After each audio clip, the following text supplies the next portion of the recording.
Thank you for joining us on our journey here to preserve the history of mixed martial arts.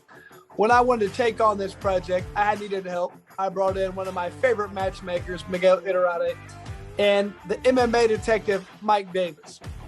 So to do this, we've been able to preserve history. Welcome and enjoy. Hey, Lights Out Podcast is back. I'm Miguel Iterate. That's the MMA detective, Mike Davis. And we're gathered here today for another deep dive. And we're in heady territory. We got a guy who's held the UFC title coming in, and Chris is waiting in the wings with him. They're buddies. Mike, what do we got here? Big one for the people. All right, so we got Matt Sera, Long Island legend, as well as somebody that is incredibly significant in terms of as a personality with the UFC. And we're going to talk about his MMA career prior to the UFC. We're going to mix it up with his Abu Dhabi run, which is kind of a little bit controversial at the end. I think we're hoping he'll be candidate about the finals, the 2001 ADCC finals. And then we're going to extend ourselves all the way into the end of The Ultimate Fighter, where he and Chris meet in the finals. And just, we've heard Chris talk, we've heard Chris's side, but we've never heard Matt's. And I have to assume it's going to be a pretty candid interview, being that we've got Chris with us. Yeah, they know each other. I know Serra's not a guy who's known to pull punches anyway.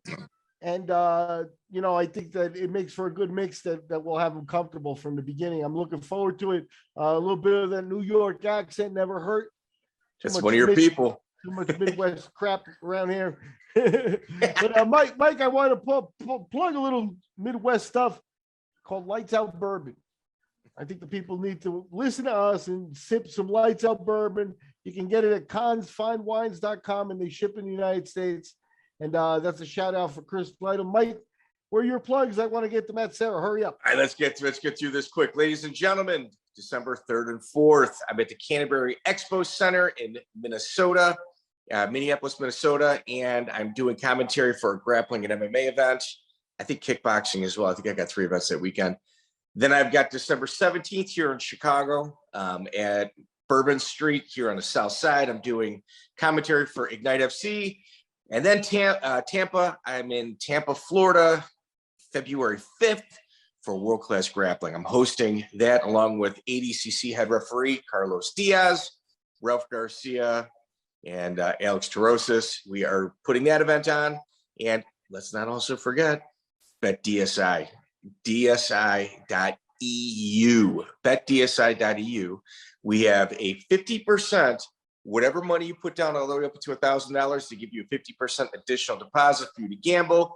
Please go to betdsi.eu and use promo code LytesOut. With that said, Miguel, I have a feeling we're going to be chatting it up on this one. I think Matt Sera is going to, he's going to bring the stories. I think he's going to be brutally honest. So I'm pretty excited about it. So without further ado, Matt Sera. Welcome back, everybody. Thanks for joining once again. Another fantastic episode. Really excited with all the people been paying attention, all the downloads we've been getting, starting to catch on. You people are understanding what we're doing here. I'm excited right now to be doing my favorite thing, the deep dive.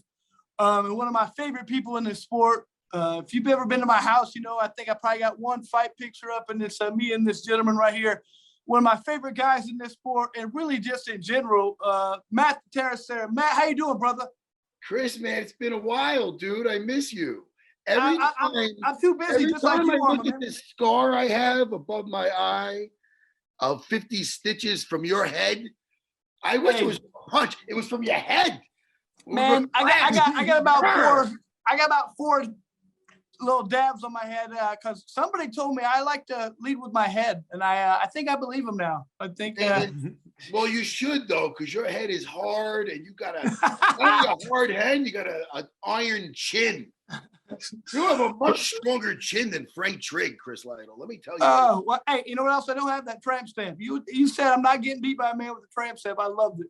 One of my favorites. Thank God. Hey, dude, I'll take you as my last loss is excellent. If Trigg, I'd still be fighting if that was my last loss. With Trigg, I couldn't have that. Thank God I took him out.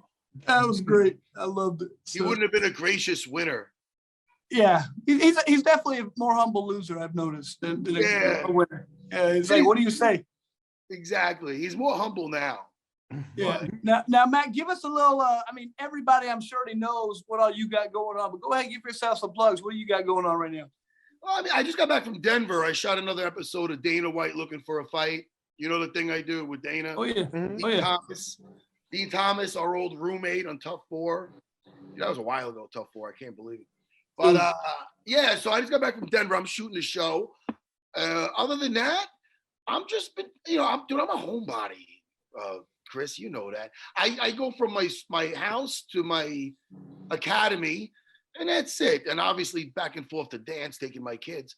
But that's all I like to do. I travel once in a while when I corner the guys, and then and I do the thing with Dana, and that's just about. And then obviously I do my podcast with Jimmy Norton, which is so much fun. He's brilliant. One thing I love about just watching little clips of you at the gym. I mean, if people don't know you, they wouldn't get it. But just seeing how you interact with people is phenomenal, man. And just you still at the gym doing that with people day in, day out. I can just tell they absolutely worship you just because of how you are, man. You, the biggest to the smallest, your oldest to youngest, you don't care. You treat everybody great. And that's just who you are. Most people don't get that, but it is what it is. I love it. It's funny, man. For the first time in I've been teaching for over 20 years here on Long Island, So I jump in here and there in the kids class, but it wasn't my thing. I let the guys some guys are phenomenal with kids and this and that, and I let them do it this whole time. But now more than ever, as I'm teaching kids classes like 3 days a week, because I got my kids in it. So I got a 12-year-old, a 10-year-old, and an 8-year-old. And my 8-year-old, they're all girls, as you know, Chris. And the older two, they split up. They're at dance like 5 days a week, but they get their jiu-jitsu and kickboxing in. My youngest one, you have a bunch of kids, Chris. You can raise them all the same way, but they all are different. So my youngest one doesn't give a shit about dance. So she's at my school like 5 days a week. So it's cool, man. That's something I never thought I'd be really into, but my kids brought me into it. Now I'm sitting there teaching the kids class. It's freaking funny. That's awesome. Okay, real quick, I like to get into a background. Could you give us, I don't know this shit, but what did you do growing up? What sports? What got you from A to B? What got you to where you're at now? What did you used to play? Football, soccer? What did you do? Man, I did none of that. Are you at the firehouse? That's right. No. I love it. No. I love it. You see the lockers in the background. It's great. That's the studio. Where do you live? I live in the gym, baby. Those pull out. There's bodies in them. I bet. Yeah. But you know what? Growing up, it's I wasn't into any sports, and the reason being I was athletic. My father didn't really watch any of the ball games or anything, so I wasn't really brought up being, hey man, I'm a fucking Yankees fan. Everybody's like, yo, Yankees, Mets. I'm like, I don't care. I just you don't put me anywhere to watch anything with a ball. That's like making a kid eat his vegetables. I don't look down. I don't like judge anybody. People are into different things. So I do. When people are looking forward to the Super Bowl, I have no idea who's in it. You know what I mean? Same thing with the World Series. I just don't give a shit. And I don't. And I remember growing up thinking, is there something wrong with me, man? Because I don't like all these other kids are loving this stuff, and I'm just not. I'll play with my friends. Like I play football with them in the field and this that. But then when it came to high school and junior high, I should say, middle school now, I say junior high, my kids goof on me like I'm an old man. Man, it set it on my junior high. It's a Woodland Junior High. But nowadays, that's dated. You can't say that shit. You say that shit, your kids are going to look at you like you're like an old man. Anyway, so in my junior high, I did wrestling for one season.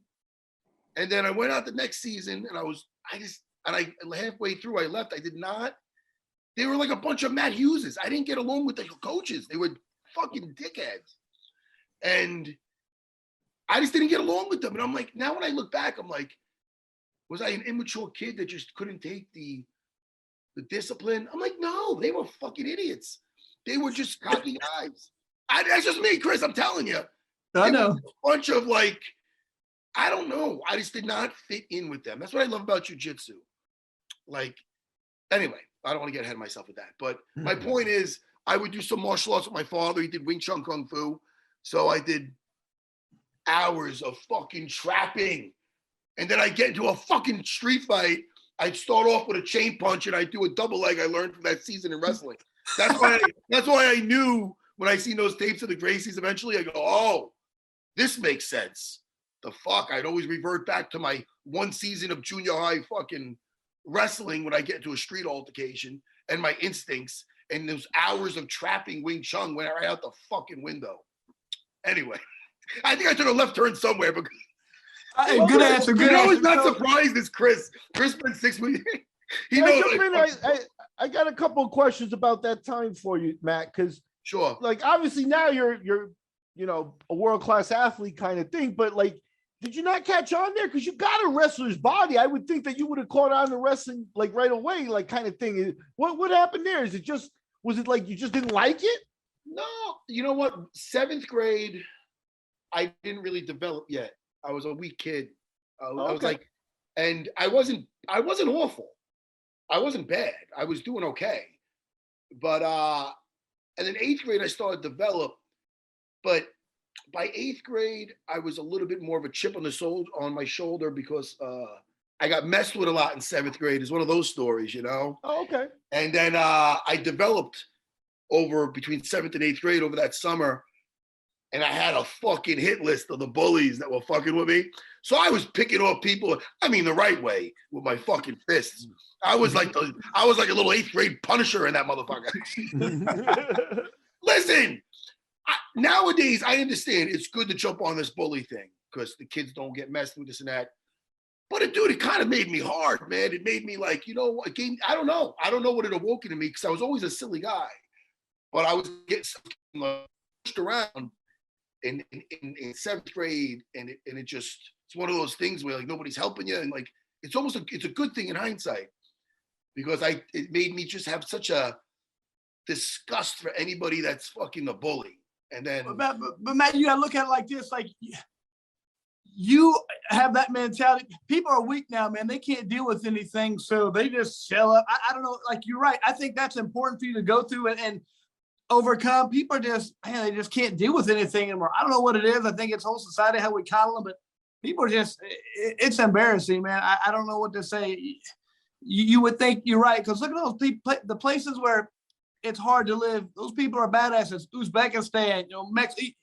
Those people are beating all our ass because it's tough there, and you could get picked on, and that's what happens. But here we're just soft, man. I don't get it. It bothers me. It's getting worse and worse, man. I know. You know, it's a good check and balance. Like nobody likes a bully, but it keeps the internet, you know, little chatter in check. You know, it's not all bad. It's not all bad. And I don't know. I did love it. We were on the reality show. You know, your friend Layman or Mark, whatever, was coming in talking, and you came out around the corner, just gave him hell right away. Like, nah, you're not going to talk crazy about it. It was awesome. Like you definitely, like, I have an anti-bully organization, and all we do is try and stand up to bullies, and I think that's who you are. You're always going to stand up for people, man. Yeah, I think it's part of your own personal journey too. You know, like I said, when you've been on the other end, you know, you see what it's like. You know, so I mean, I don't know. I don't like anybody that abuses any kind of power. You know what I mean? Whether whether it's physically or there's that old saying, and this is something to do with it, and I get livid over this too, with people that are like Muhammad Ali once said, like, he doesn't like anybody that's rude to the waiter. Because, yeah, to a waiter, because he would be that they would treat him the same way if he was if he held that position. So it's like, you know, you always were smart. You always were smart. You had the fireman job too, but God knows I had no net, so I could have easily been any occupation. So I try to be. I mean, regardless, I would like to think I'd be humble anyway. But when I see people, when I'm out with people and they're rude to the staff or something, I'm like, yo, you better start saying thank you or please, or I'm getting one of us is leaving. I'm not fucking having it. I can't have it, dude. It just, because then they see me with these people, with a person who's being rude, and I'm like, dude. That's you then, by extension. That's funny you said that, because I brought that up just the other day. The exact same saying for Muhammad Ali. That's awesome. Oh, good, Mike, I know, Mike, you're chomping the bit, brother. So I'm gonna let you get started, because Mike has he's got papers of research he's been doing. So Mike, go ahead, man. Ask some questions. Oh shit, man. Yeah. So Matt, this is what we do. We take a slow walk through your career. We try not to skip ahead, and we document history. It's super important, and the beginnings of people's careers are often forgotten because of what you did on the big stage, but the roots of the tree are just as important as the fruit. So everybody that comes on here, they go through the same process. Our format doesn't change. So we're going to start with Lou Neglia. He was your first promoter. You fought for him. At least the first fight that I could find online was April 1st, 1998. He promoted a show called Vengeance at the Vanderbilt. But here's the thing. New York's this huge metropolitan area, one of the most populated cities in the world. And you only had one promoter there.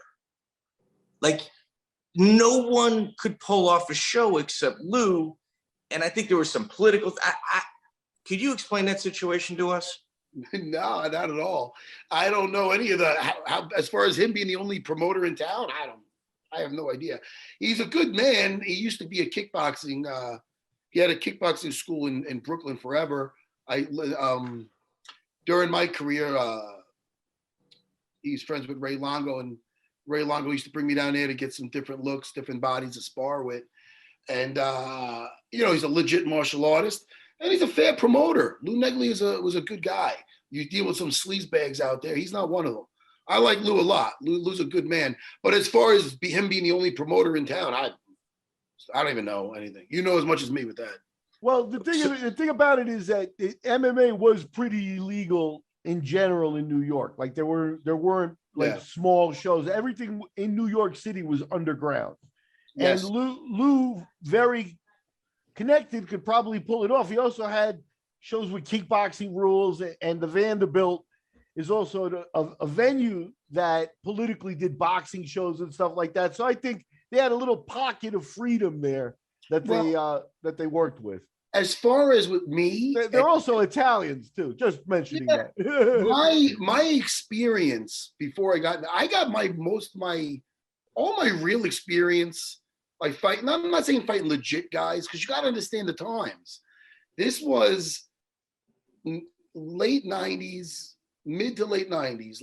It was like 98. 1998. Yeah. That was with who, by the way?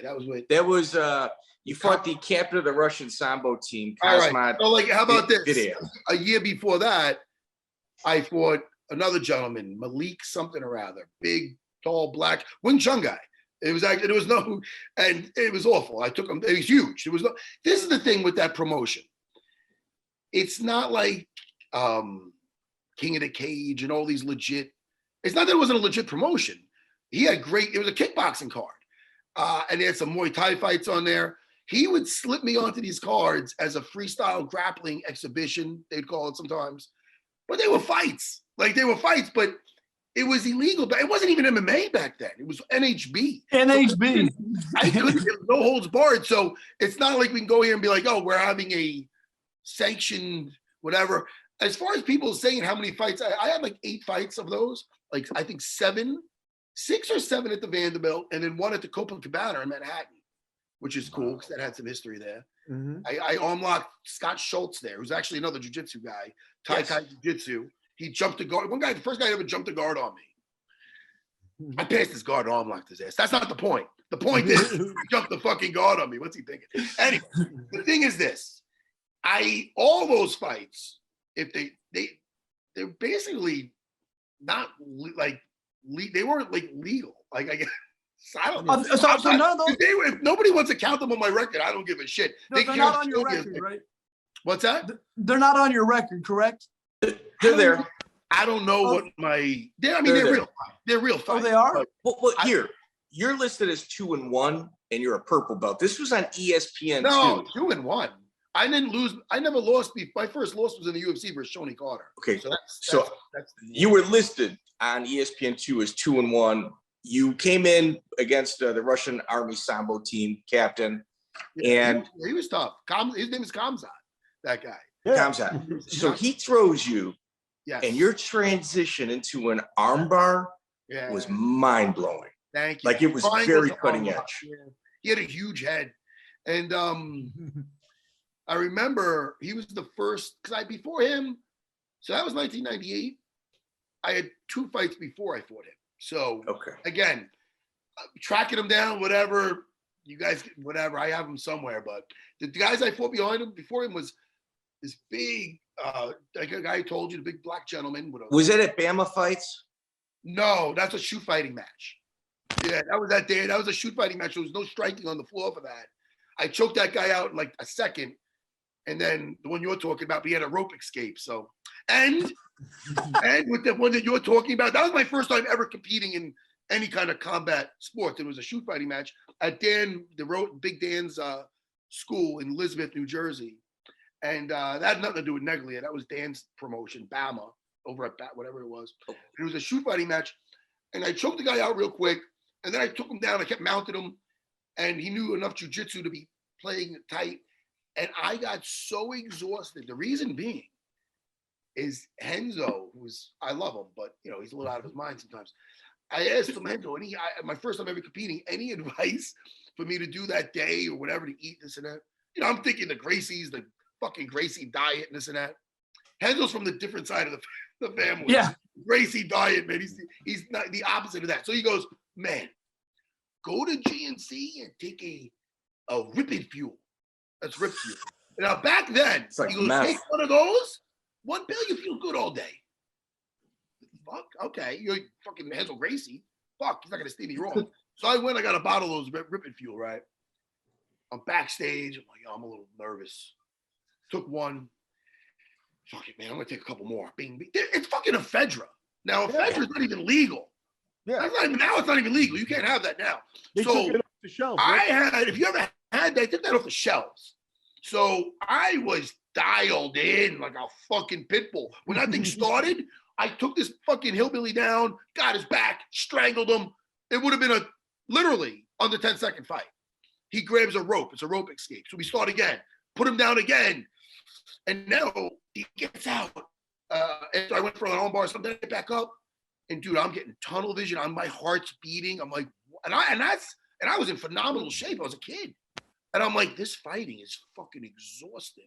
Meanwhile, I'm on fucking how many milligrams of ephedra? I could have dropped dead. The fuck? Anyway, I won the fight because I made him tap and I dominated him next 10 minutes. I couldn't. We tapped him like 4 times. I tapped him once. This guy. It looked like. I was all over his ass, but we were like sweaty, and then I started getting tired because I had fucking how many? I shouldn't have took that ephedra. I don't know what I was doing. I was a kid. That's when I was like 22. That was before what you've seen in Lou Neglia's events. But anyway, back to Lou's stuff. That shit was all, slipping me on here, slipping me on there. Had all But he did that because you were a huge ticket seller. Oh, back then. Oh, yeah. I had all Long Island going, yeah, for sure. Dude, they were chanting his name. Matt got the Brazil treatment. Like, they would chant, Jiu-Jitsu, Jiu-Jitsu, when Matt was transitioning. Like, he was like from Rio or something. They were educated. Fans were actually educated then. That's surprising. Yeah, Back in 98, nobody knew shit. Man, it was a different time, man. I got a question. After that first fight, we drank all that. Is that when you really learned you got to you can't really listen to Renzo all the time. You got to take everything with a grain of salt because, he kind of led you in the wrong way. Not intentionally, but did you realize I got to be careful with this guy? Renzo is Renzo is an individual that marches to the beat of his own drummer. He would never tell me anything that he wouldn't do himself. But I know. But he's also Well, look what he would do. He's a little crazy in a sense where it's like, there's some times when he's taking a fight like back, he had to do what he had to do to stay in this country because he had a bad dealings with his first American business partner, and he had to do his thing to get his papers, and then he had to fight now his academy's he's all over the place and he deserves everything he has. But I seen the early beginnings and it was a struggle even to see if he's staying here type of thing. So he was taking fights back to back, and I'm like, dude, are you even like prepared to go from here to Japan? And he just wouldn't give a fuck, man. He really, so for me, I can't be ever offended, be like, oh, why would Renzo try to tell me to take that fight, like whatever, and just cut the weight when I'm there, whatever it is in Japan, or because that's what something he would do. Like it's just no, you know I know, what I mean? I understand that. I understand. I'm just saying, is this when you realize I got to be careful? I can't just listen to whatever he says and take. I got to like, hey, maybe I got to weigh the options because I can't just do everything he says. Is that when you learn this guy's a little off, man? I like him, but you know what I mean? I did. Or you already know that by then. No. I didn't at all because I didn't know what even ephedra was. I didn't know what I didn't know I was tired. I didn't know I was tired because of those fucking pills. I thought I was just like, yo, fighting's tiring. And I kind of reverted back to when I was like, I'm like, yo, this shit's fuck. I got to train hard. It might have helped me.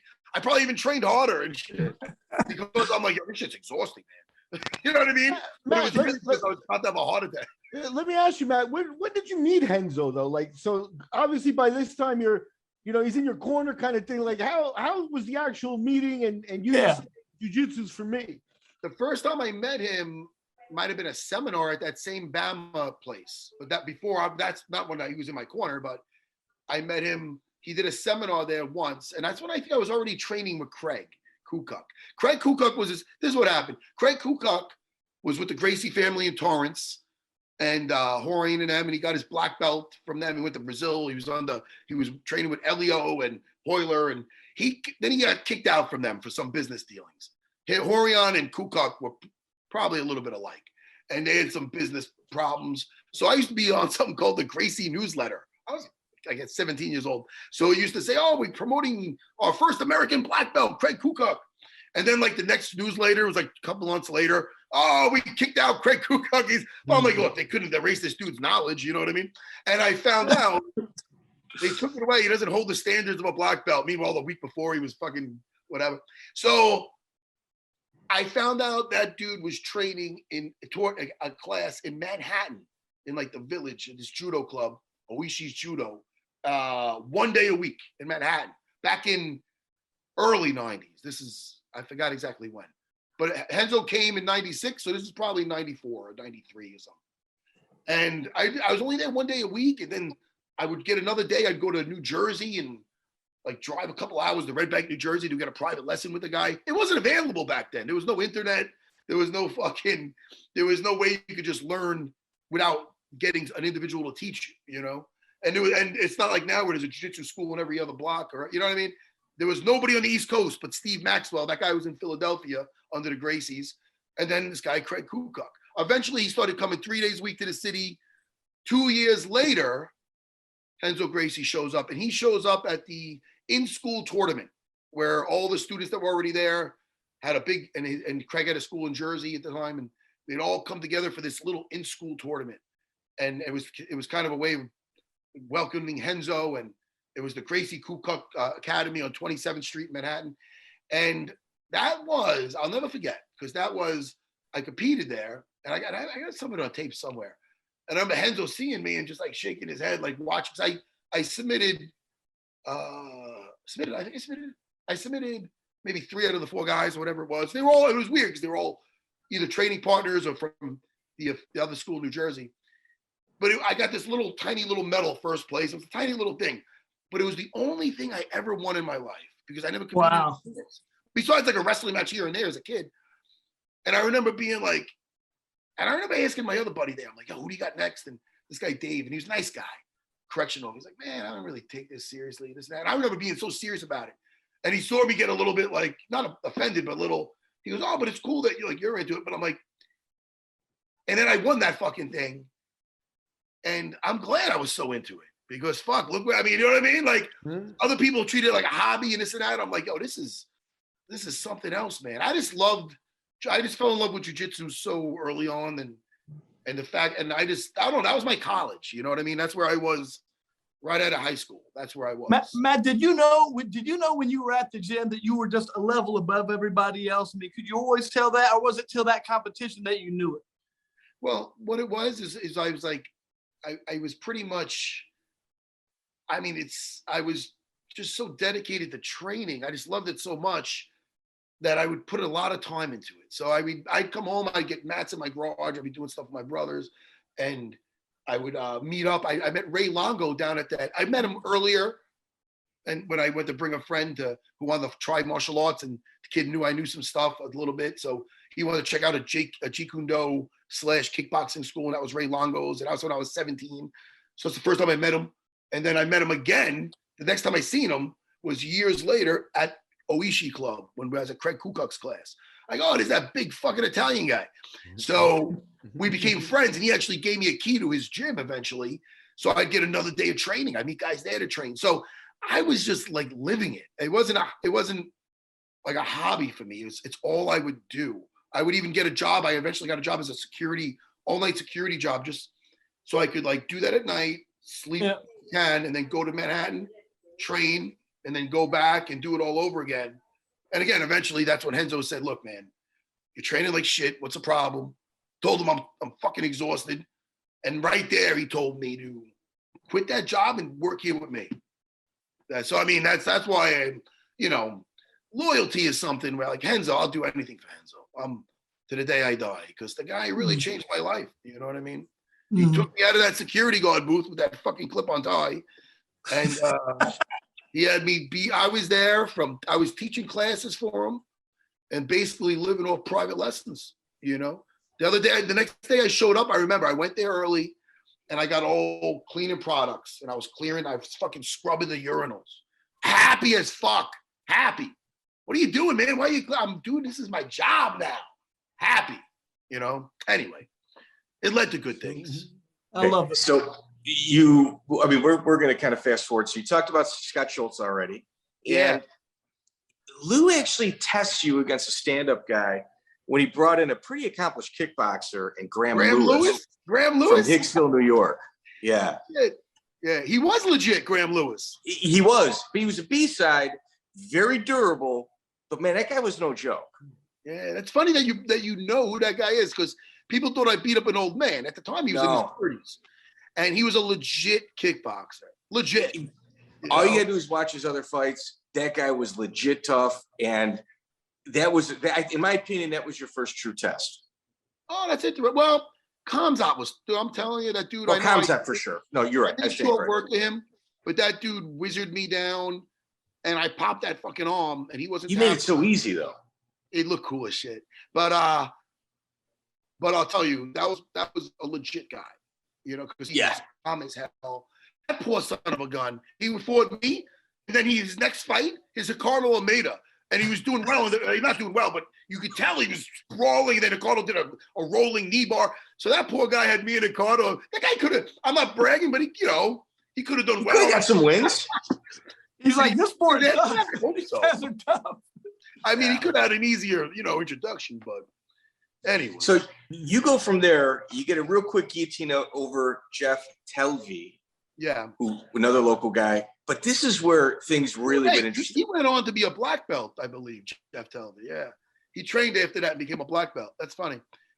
So that's in January 29th, 2000. In July 4th of 2000, we had Johil de Oliveira on talking about his experience against you. Why don't you walk us through this, and then we'll give like our perspective. This is incredible. It's for Pride 9. It's a canceled bout against Johil de Oliveira. Yeah, like look, when I first got to the UFC, I was 26, right? People know me as a UFC fighter. I am a UFC fighter. But before that, I was going to fight in Pride. And I was set up to fight Johil Oliveira, who was a lucha libre fighter. So people lucha libre, hell yeah. Libre. They have an ancient, like an old school rivalry with Brazilian jiu-jitsu, They were Hugo Duarte student. They were the original no-gi jiu-jitsu guys, from Brazil. From like the favelas or whatever else. So this dude was a bad dude. He was tough. Johil, an old school guy, and I was looking forward to it a lot, just from the history and the beat Pele Landis. Yeah, man. No, he was almost 100 headbutts in one fight.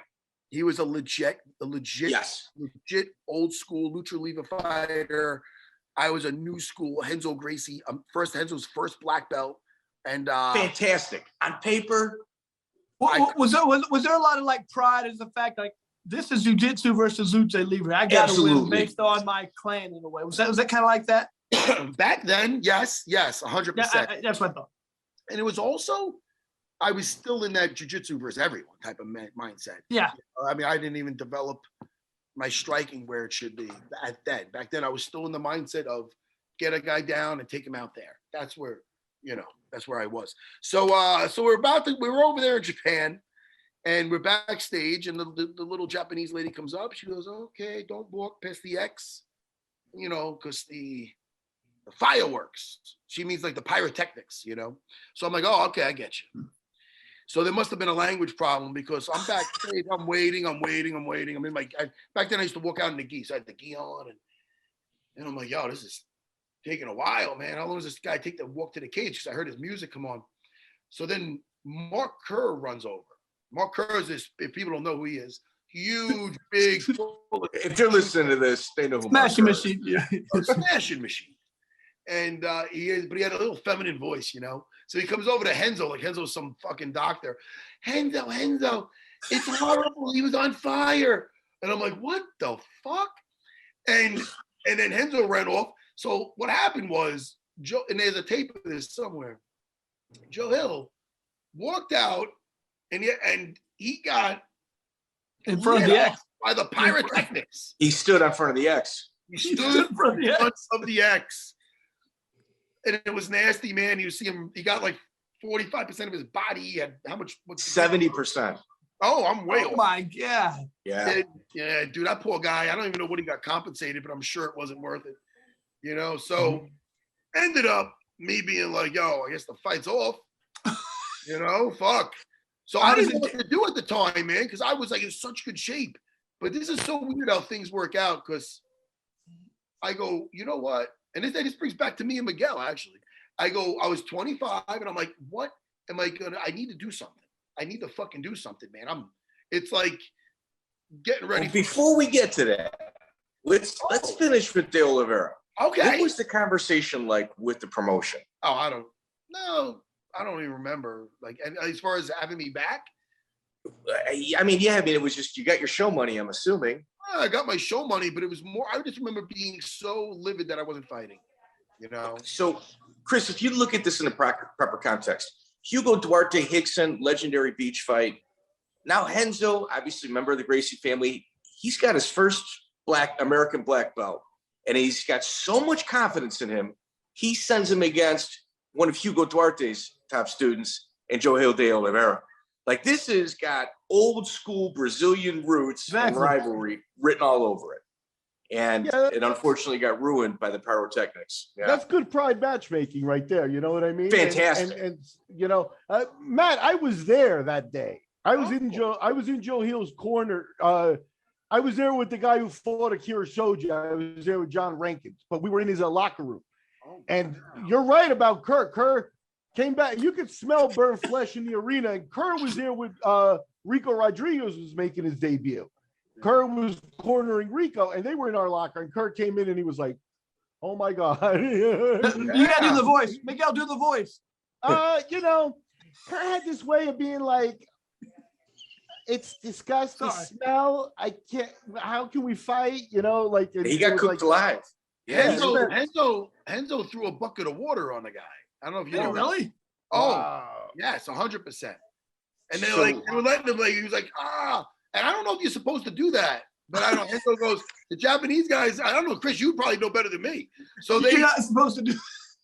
Hey, listen, dude, you could take the guy out of the jungle, but anyway, listen, Renzo tells me, Renzo goes, man, they were letting him just sit there and burn. I go, and I saw the water, and I threw it on him. I go, you feel better? And he goes, oh, yeah, thank you. I go, I just remember being like, I don't know if that's what you're supposed to do. And obviously you're not, I guess. So in an interview with Johil, he said he spent 3 months in a hospital in Japan. And as he got to the hospital, one of the Pride lawyers came and made him sign some paperwork. Within 30 minutes of being in the hospital. Yeah. Probably on pain bills. Hey, Matt, the real question is, after that non-fight, did you go out to Roppongi that night? No. Oh, Roppongi. Yeah. Oh, Roppongi. It's like that scene out of Overboard. Roppongi. Tofudi Klein. Tofudi. Oh, Tofudi. Yeah, I might have, to be honest, but no what it is. I stayed in shape for that. And that's what I'm like, yo, I need to do something. What am I going to do? And then I found out there was these Abu Dhabi trials, an 8-man tournament. The winner goes to Abu Dhabi. So I remember, and this is what I mean by when you were saying, do you not like some things you don't leave in Renzo's hands? Because I remember this is kind of goes back to that. Because I remember saying it there in Japan still. I'm like, look, I'm going to do this. I'll do this. I want to go in this tournament. Renzo goes, I'll get you over to Abu Dhabi. I'll call the prince. I go, just in case, maybe you forget or some shit. I want to compete. So I got in there somehow. I forgot how I got in. It was fucking. You probably paid. No, he didn't pay my call. He didn't pay? I mean, I know Miguel. I don't want to be that guy, but fuck no. Matt, you were happy to have me. I'm only kidding. But we were though, and you drove all the way to Evansville, so it's not like you didn't pay your dues. But your resume was real good. Let's just say that. I had a decent resume, and it was. I know what's nice about that. I remember that to this day. I'm sure I don't know if you ever heard of Sean Williams. He's a Renzo Gracie black belt. But myself, Sean Williams, Chad LeBron, and Paul Creighton, all black belts now. We took a road trip. One of our guys worked in a car lot, whatever it was, and a car dealership. We rented a fucking nice size truck, and we road tripped there to Indiana. I forgot how long that was, but it's probably 12 to 13 hours. Fuck Oh, yeah. Down to Evansville, probably longer than that. It was an adventure, man. It was an adventure, and it worked out great. Who was your first opponent? It was a tall, lanky black gentleman, and what was his name? Was he from Oklahoma? He was an MMA fighter, and I forgot his name, but I got him in an arm lock. I jumped the guard. He had long-ass arms. He was supposed to fight, I think, Paul Rodriguez in a fight afterwards. He couldn't fight because I busted. I took that guy's arm bad. Tall, lanky guy. Miguel will know better than me. Was it CJ Fernandez? I don't know. Miguel? That could very well be. You'd have to Was look. it real light? We can't. No. Listen, I spent over an hour on it. I couldn't find it. I called Danny Gilbert. I went with, listen, hey, big dude, I'm still scrubbing that smell off. That dude had that tactic, Dan Gilbert. Now, look, listen, nice guy, nice enough for sure. I remember strong guy. But, I worked him totally. I went to guard and he actually, I think he went for a leg lock too. But anyway, I remember afterwards, he was one of those guys that you ever hear guys that don't shower on purpose to try to, he's that guy. If he's not, then he's a dirty motherfucker.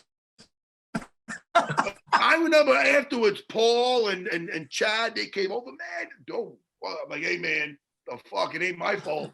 I went out that night, I remember scrubbing, smelled like this dude. Anyway, he deserved that rear naked choke and a little pat on the head. But he was a nice enough guy after. He got out of a couple arm bars that were pretty surprising. He got out of arm locks. One time I jumped a guard, learned my lesson when he fucking jumped down and slammed me, and I should have known better. And I saw a little white flash where I'm like, oh, that could have knocked me out. Took his arm again. He got out of that. It led to his back. I got his ass eventually. He was good. He was for his time. He was good. Dennis Hallman was in there, and he got injured before we got to each other. And then I got Paul Rodriguez with a standing guillotine in the finals, and that got me to Abu Dhabi. And that. So Paul Rodriguez, at the time, he was from Internal Power Martial Arts from Orlando. Well, he's Dean Thomas's. He's an ATT guy now. Yeah, he was a legit guy. He's in Orlando.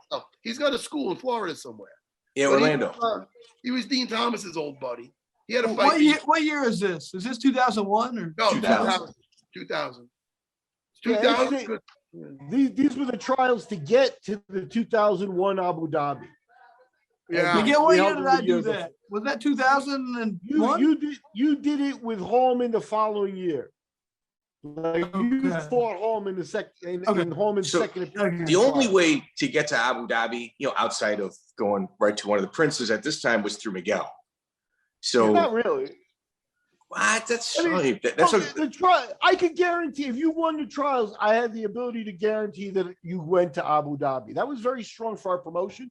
But Matt made reference to it with someone like Renzo, who had been there since the very beginning, had friends and connections there. He was going to get a team in, right? He didn't need me. Renzo didn't need me. Matt Hume didn't need me. For sure.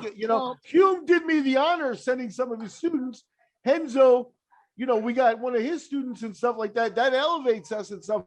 But it also shows, he had a crowded field, Renzo, of guys from his academies and stuff that from Brazil, like Feitosa and guys like that, who like he wanted to take care of too, you know? So that list gets long. It had nothing to do with me. I wanted to earn my way there. I didn't, and I wanted to secure it because Renzo wouldn't hurt me purposely, but he might. He never got tested, I'm sure, but he's probably got his worse ADD than me. He might forget by the time we get on the plane. So I'm like, yo, I got to secure this shit. And well, you subtracted politics from coming into play. That's what you did. I did that. That's what everything, man. You know. Okay, so let's hear what happened when you went to the Abu Dhabi. So, well, before then, you take another fight against on Vengeance at Vanderbilt, Greg Melisi, kind of a tune-up, nasty armbar. No, but you know when I knew I couldn't fight on the local level anymore is when the guy was. This guy might have been a fighter. I don't know. He was a kickboxer. They were trying to find somebody for me, and he came in the back afterwards. And he was a little chubby, right? And I just took him down and arm locked him. And then when I did that, he was trying to get me in a guillotine, right? Like when I tried to shoot. So he's like, yeah, you'll. And he comes backstage. He's like, I was trying to get that triangle on you. He goes, man, you're tough. And I'm like, yo, dude, I don't care if I get my ass kicked in the UFC or somewhere. I can't do this anymore. I can't fight this local level of these fucking morons. No offense, but I don't belong in the ring with this guy. I feel no joy in beating up this fat guy. You know what I mean? He had you in the triangle, though. What, dude? I was like, oh my God, don't talk to nobody. Just leave, guy. I'm like, I remember winning that. I remember feeling, well, not to get ahead of myself, feeling better driving back from Atlantic City after getting back fisted by Shonie and losing, after being in my first real war, and being bested, than beating a guy like that. I don't want that ever again. The fact that you brought that up, hey, bring up Khamzat anytime. Scott Schultz at least had skills. But I don't want to be that guy beating up guys that don't belong in it with me. You know what I mean? Man, I remember when I was doing boxing matches, and I would sell some tickets. And at one point, my opponent fell off. And I was like, shit, man, I sold a lot of tickets. I need to fight. And they're like, okay, I'll find you somebody. I was like, all right. And they brought in a guy the day before. Like, all right, let's do this. Man, this guy, I bet his record was probably like 3-15 or so. I don't know what his record was, but I hit him with a couple punches and he fell down. Everybody's like, no wonder you're doing so well. You're fighting guys like this. And I was like, no, you gotta understand. This was the last minute and it fell apart. I'm explaining to everybody, like, here's what's going on. And I felt horrible. I know what you mean, man. It's like, as I told him that, like, I'd rather cancel the fight instead of do this ever again. I'm not gonna beat up a guy who has no business being in there. And I think that's what you're talking about. Oh, heck yeah, man. Yeah, back then that happened a lot. A quick story, Aaron Riley, we took him to the hospital in Evansville at one point, and one of the medics in there came up to us and said, hey, what happened? We're like, oh, he was doing a fight. And he told us he trains in stand-up jiu-jitsu. Me and Aaron just looked at each other and just shut up and didn't talk anymore. That sounds tough. You don't know. You don't want to mess with that stand-up jiu-jitsu because that's frightening. It's so great. That's like, I know that's so that you still get that sometimes. So Matt, you took the long flight to Abu Dhabi and to compete in your first round against Takanori Gomi. Yeah. Ooh. Was that your first flight for an athletic competition? My first flight. No, you went to Pride, right? I went to Pride. Oh, yeah. Shit. Yeah. Duh. Yeah, I went to Pride. But other than that, well, I went to Miami. And as a purple belt and I won the Penn, which was huge for me at the time. Like I said, if that Renzo tournament, in-school tournament was something, for me to do that on an international level, the Pan Ams, like with the Brazilians there and beating all Brazilians to get to the title, and Renzo gave me my brown belt on the spot, that was huge for me. So that, not to get into that, but so, going to Abu Dhabi, yeah, I was, dude, what an experience. Because it was myself, Rodrigo Gracie, who was my roommate at the time, Ricardo Almeida, Renzo, obviously, Sean Alvarez. That was our crew. And it was great. And it was our New York crew. And, and then obviously all the other Brazilians that were there that knew Renzo and yada, yada. But yeah, Gomi was my first match. I didn't know him. I just knew it was. We looked at the brackets, myself and Rodrigo Gracie, because we were on the same weight class. We were on a different side of the brackets. And he goes, "Oh shit, man, you gotta fucking kill us." He was just sides killer. So I didn't recognize who Gomi was. I knew he was a judo fighter. That's what I. So all right, I got this guy with the goofy hair, and then I got. So we're naked choke. If I beat this guy, the Japanese guy, Jean-Jacques Machado's next. That's what I see. Ooh. So I'm like, this was like my first. That's like that Jean-Jacques Machado. When I got into this, it was the Gracie, and then it's their cousins, the Machados. I went to that same judo school I told you that I learned jiu-jitsu from. The Machados had a seminar there once, and I arrived there a little late. And the first guy to greet me in the door, and I was a kid still, was this guy John Perretti. He was a fucking dirtbag. And what a dirtbag he was. So that guy's like, I'm like, "Oh, am I late?" And I was like, he goes, "No, you're fine." And he was like, he's so off-putting. And I found out later about the guy. But I'm like, even though they were right there, I drove in from Long Island. I'm like, you know what?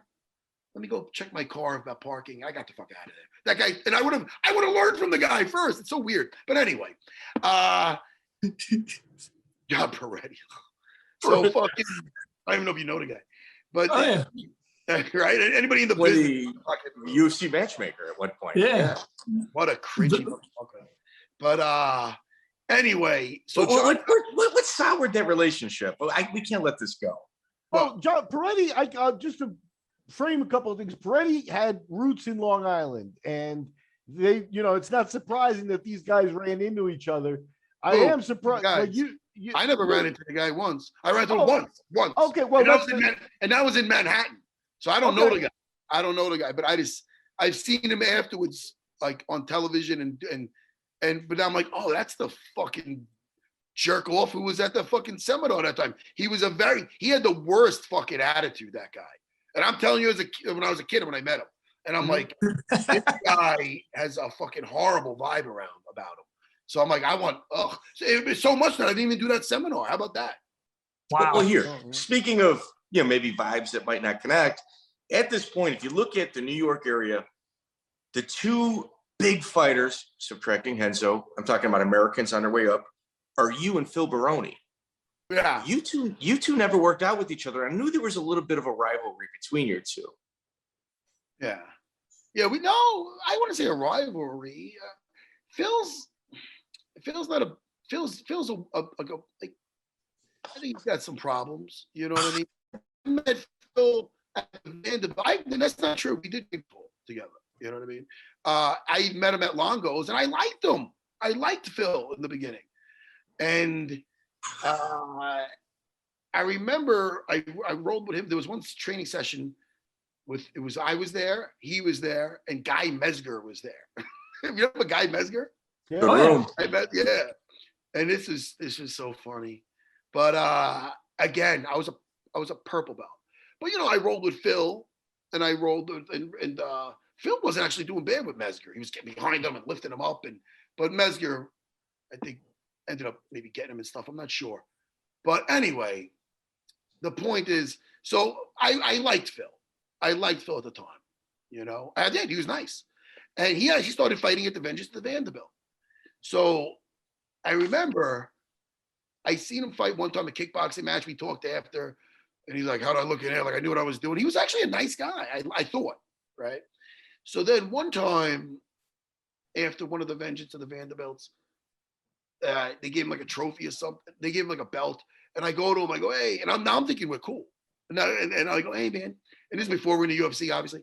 I go, "Hey, man, they give you a belt, and they give me I got a trunk filled with these shitty kickboxing trophies, man." I go, and he goes, "Yeah, well," and then the vibe with that was immediately was, well, if you want it, if you want that belt or something like that, and then it turned like a switch like there, because I'm thinking, and then I'm like, wait a minute, no, you got me wrong, dude. Wait, hold on. And then, like, in other words, like, I thought we were friendly. We're not friendly, motherfucker. So I think people had to get between us. And then after that, I always keep him at arm's length, because I ran into him after that and he was friendly. We fought on cards before. We're friendly, but I won't let him get this close. I like Phil. If I see him now, Phil, how you doing? You doing good? Good, man. Good to see you. But I'm not going to, some guys, you just don't get too close. It's not Chris Lytle. Yeah, keep him at arm's distance. So listen, you know, he's from Long Island. That I don't know where he lives now, whatever. But I wish people well. I'm not sitting here. I don't want to crap on somebody who maybe didn't have the same success in this field, or right now we're both around the same age. We live different lives, and I don't judge anybody, but I do wish him well. You know what I mean? That's cool. But at the same time, you know, I got enough friends. I'm not fucking trying to be friends. You burn me like that, like, and this is when we were kids. But Yeah. you gotta know, you sense somebody's character, and it's like, all right. And I remember at the time, I think it was his stepdad going to me, he's like, yeah, you know, people say you got to be loyal, but, you know, if the guy can help you, they're not in the ring with you. If the guy can help you across the street and better than the guy who you would here, then, and I'm like, oh, okay, this makes all sense to me. You know what I mean? You got to kind of put it all together.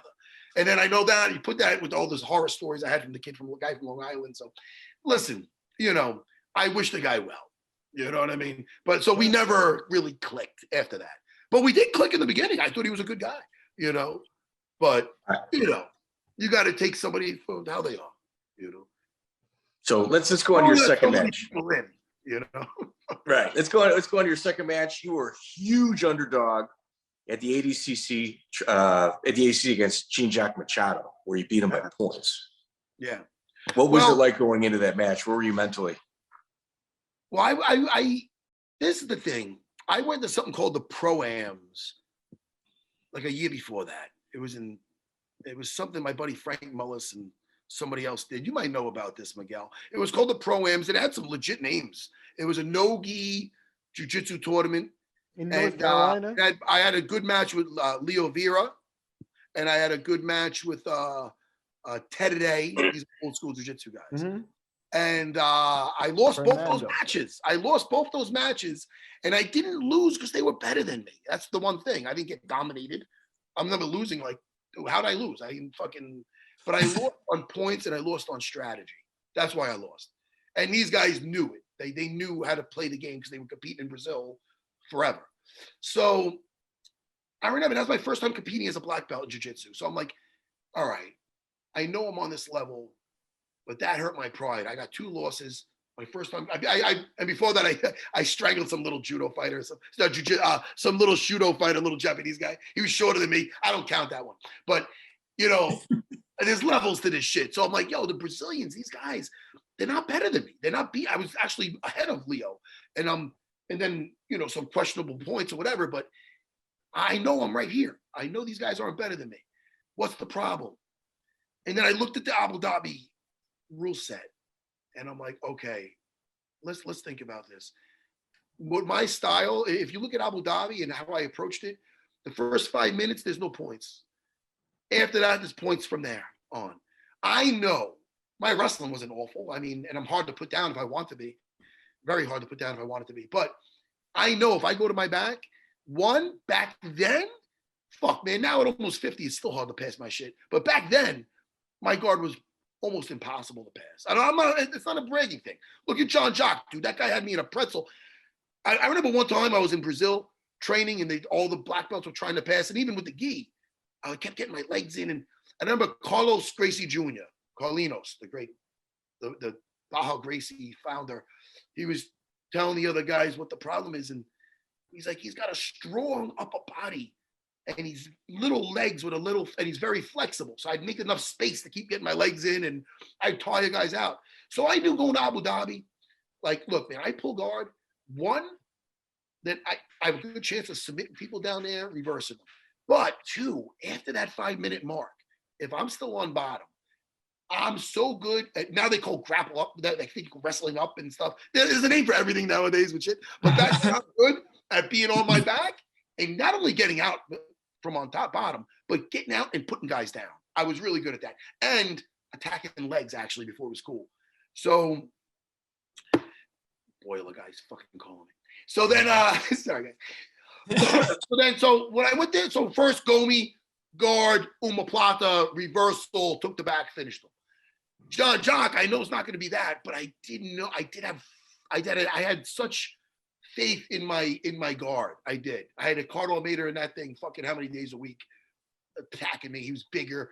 He was fucking had such good pressure. And I knew I could handle myself. So again, man, the strategy worked great. And after that 5-minute mark, I did reverse John Jock with my fucking waiter sweep. I got him, got on top. They didn't even give me points for that shit, dude. And I remember being half guard later on, being like, yo, man, like going to Renzo, you see me going like, what the fuck? Like no points. But then I ended up winning because then he actually pulled guard when we got back to our feet to try to sweep me. Got a negative point and won. That to me was the equivalent of kind of what I did in MMA with GSP. Not to be that, I'm not For sure. drag it, but for the guys who were in the know, there was one point when Rickson left Brazil, John Jock was the best guy there. And I noticed, Wow. this is what the guys back then who lived it, like the guys in Baja Gracie, who that's where John Jock came from, and then eventually he broke off and did his thing. But he was at one point the best ever, like best in Brazil when Rickson left. I remember just when I beat John Jock, I'm like, yo, the rest is just gravy, man. I'm like, I remember just quenching. Well, I had a great rest of the day too. Leo Santos, who's still competing in the UFC. Yeah, he's in the UFC. He's still in the UFC, doing great. Back then, he was a kid that was like either undefeated or undefeated as black belt or whatever it is. And I ended up strangling him next. I had a great match with Leo next. Yeah, he's finishing guys. I mean, when you're that far into the tournament and still getting finishes, that's why I didn't give a raises fuck. eyebrows. That's why I didn't give a fuck when it came down to the last match with Marcio Feitosa, and Renzo asked me to, take the fucking dive. I said, hey man, listen. He said it, listen, this is exactly what he said. He goes, Matt, they're looking at Americans as like that they're all for themselves, and this will prove that you're one of us. And that I go, Renzo, look, you gave me this life. If you asking me to lose to Marcio because I've had a seniority, because back then, when I got to the Pan Ams, the one I told you about, fuck man, I strangled a couple Baja guys on the way there, but now I'm in the finals threatening a fucking gold match with the same team. Papa, hey, are we or are we not? I don't feel like we're the same fucking team. I just took out 2 of you motherfuckers, and that one guy I just strangled, hey, fucking the referee let him, he didn't see it. I had to get him twice. So I'm ready to fuck up whoever's in the finals. That's my attitude. I was a little more. Well, let's kind of frame this. So he's the head instructor at Gracie Baja, and pretty much Carlos Gracie Jr.'s right-hand man. So now Renzo comes in, obviously Gracie Baja, and he's got his first American black belt. So the politics are coming into play heavy in this match. 100%. I don't regret anything. I don't regret anything. Even like, listen, I know what was going. I mean, without the gi, like I remember leading up to that role with Marcio in Manhattan. So I knew I had a gold within reach. To be honest, with you. I knew that. Oh, I'm sorry, Miguel, but before I forget, Renzo did tell me. Look, he didn't have to tell me, but Marcio did leave his neck out for Renzo the Abu Dhabi before that. I want to add that. So I'm not shitting here on Marcio. This is the way they're playing it back then. Renzo was his senior. He left his neck out for Renzo. Okay. They're not letting nobody bow out. All right. So I told Renzo, look, I see what's going on. I get it. The seniority thing. I'll take a bullet for you. You want me to give up this medal for you? You got it. But I'm not letting them tap me. I'm not letting them. So if you watch that match. Well, how does the money get split up afterward? How does the money get split up? Oh, dude, back then I don't remember, but back then it was, I don't know what you got. I don't know what kind of money you got for that anyway. I think you got $5,000 for second place, and he got $10,000 for first place. Something like that. And then also Cut that in half. Not for anything, not to brag, but me and John Jock got matched for the whole tournament. We got extra money for that. There you go. That was nice. I forgot what the fuck I was saying. Go ahead. That's you. I think that's your house, man. It's not my house. You got 2 New York guys trying to talk. I'm sorry to jump in, but what I wanted to frame was what Matt referred to was that Feitosa is the guy who the year before kind of arranged a match with Renzo to win fastest submission because Matt Hughes and Jeremy Horn had done their little work to get that and throw and submission. They knew it was a fake fight. They kind of arranged that, and it was Feitosa who fell on the sword. So this was also kind of like, a payback for him. And that all played into it. And I had no problem. Matt brought it up first. I listen, in my mind, Gomi, who later on became more of a legend in the fight, Superstar. I remember, not for anything, not to be disrespectful. I remember being like, all right, I got John Jock next. If you watch, I'm going to use this first guy. I was confident. I'm going to use this first Japanese guy as a warm up. I'm going to wear my rash guard. I wore a rash guard in the first one. I didn't wear that shit with John Jock. I was already warm then. So I'm like, I'm going to wear the rash guard with my first match. And then after that, we're going skin. I'd rather be a little more slippery with fucking John Jock. The other guy, I knew I was going to, but so I didn't even know who Gomi was. I just remembered I was going to use him as a warm up, and I did. And I'm so happy he achieved so much because it looks cool now. Well, yeah, and let's think about this. Less than a month later, you're in the UFC making your debut at UFC 31 against Shonie Carter. Yeah, it makes sense that my jiu-jitsu looked off the hook in the fight, but my stand-up, talk about on-the-job training. I mean, I had to get back. It's not that it was just, there was no strat. And this goes on for a while because you got to understand, man, my mindset was, I was like a street fighting kid. Like I knew I had some power because I did lay people out. I know it was in the street, but it is what it is. I knew I didn't have, and not to mention when I was 18, I fought a tough man contest at the Palladium in Manhattan. Mr. T was the referee. And I laid out, this is a true story. I laid out 2 guys, and I never sparred a day in my life. My buddy Jim McCluskey was a boxer. He came with me. Me and him used to get into a lot of fights together as a kid. And he go, all right, man, I never sparred a day. He goes, look, just stand sideways. You're less of a target. And I keep your chin down.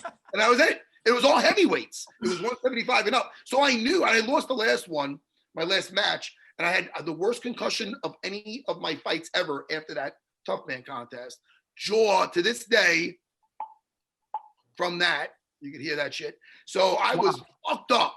Boxing's way worse than that's a whole other thing. So my point is, I had this philosophy. I knew I had power, but I had to get that totally out of my head when I started watching the UFC, mixed martial arts, but the UFC at the time, because it's like, all right, the jiu-jitsu philosophy in the beginning, never exchange. Why would you exchange, you moron? Play the distance, too far, too close, get that fight down. And that was the mentality for a while until things started changing around again. People started catching on. So now I had to. Well, they started fighting you defensively. Who's this now?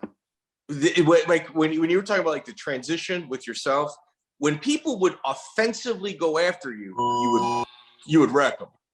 Yeah. But when they were playing defense against you, that's when things would slow down. And all they were doing was playing defense. Ladder 10, medic 24, medic. Be right back. 15. Oh shit! I gotta go jump down the pole right now. 43. He's at home. He's not at work. South, East 16th Street. I gotta go. I'll be back later. You guys. You can guys do gotta your mute thing. it. Later, Chris. Gotta go save a kitten. Dude, he's gotta go get. He's gotta go save people. But so where were we now? So like I noticed like in your career when people started being very defensive, like giving you nothing, only playing defense and just waiting for that third round, it's kind of I think you were just so far ahead of everybody else prior to that. Yeah, they just weren't. I just didn't have the time clocked in. I didn't have the time clocked in with the stand-up. And when I did spar, it was always just to get to the guy. I'd strike my way in just to get a hold of the guy. And after that can only go so far.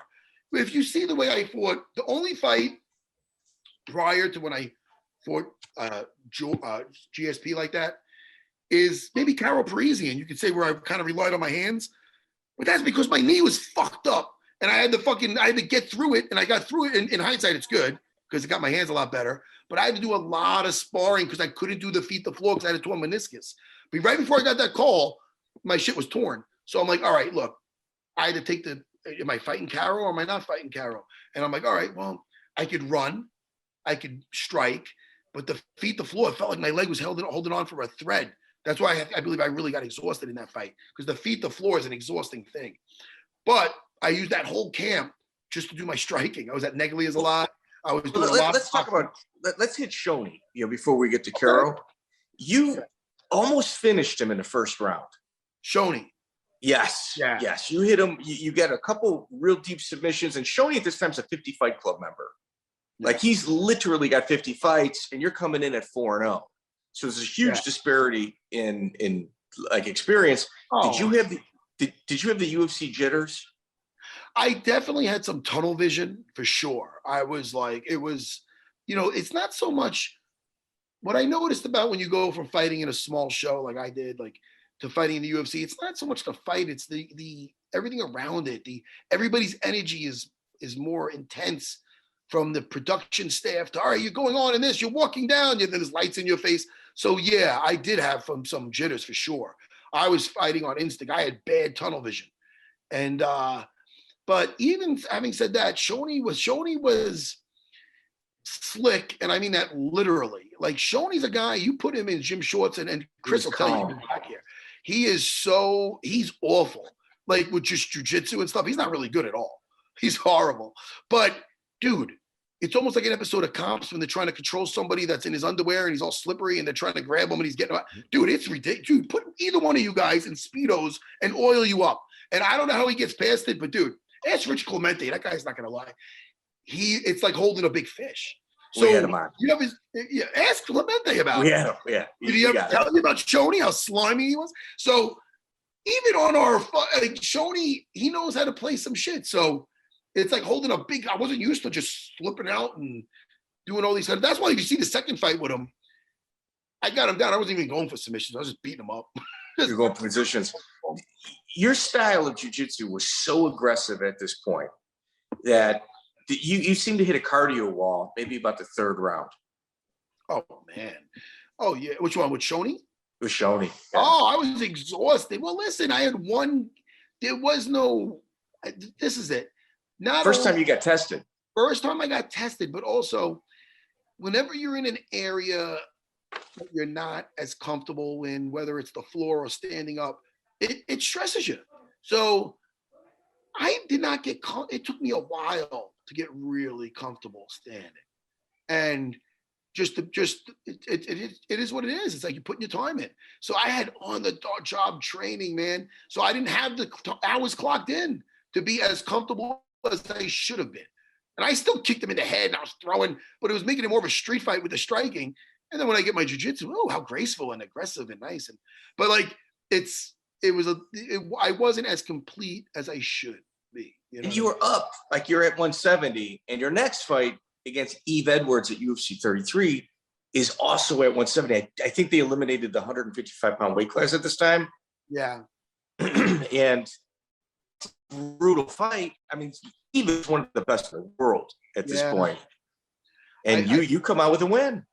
Yeah, that was stressful because it was right after 9/11, literally a few weeks after 9/11, right? This was 20 years ago. And 20 I was years of stressed. September. Well, this is May 4th, 2001. No, When I Yves fought Edwards, Yves Yves Edwards is September 28th. When I fought Yves Edwards, it was right after 9/11. Yep, Was it September 28th. okay. That's not even a question. Right. Okay. So I remember because Ray Longo he had young kids. He didn't get on the plane to go fucking, he couldn't. He goes, yo, my family's scared, man. I can't. That's the times we were in. People were afraid to fly. I mean, Vegas was a ghost town. It was crazy times, man, because everybody was afraid of what's going on with terrorists and this and that. So I remember being stressed. And then the 9/11 happened. And I remember being like, look, there's real problems out there. There's people jumping out of windows, you know what I mean? And burning buildings. If I lose a fight, I mean, I might be out of the UFC, but I'm still here. I kind of put things in perspective, really. It really did make me look at things differently. And that helped me with my mindset, because, and then when I went there, again, I did not have the timing of the striking down. And I'm glad I didn't even try that shit with Yves, to be honest with you. But I did clock in a lot of sparring, feet to floor, getting a hold of the guy. So I remember the first round, how about this? I sat to a fucking leg lock up against the cage. I pulled fucking butterfly guard and I got him in a heel hook and I got him, and that got me on top of him. You know what I mean? And I remember losing. I tried the same back take, only because we were talking about it. I tried on Gomi. in Abu Dhabi. The difference is Gomi had a big fucking mane of hair. And Yves was as bald as me now. I slipped right off and he got up. And dude, I remember he hit me with an uppercut. I bring this up to him all the time. Because this game, and this is why I'm very thankful to be where I am.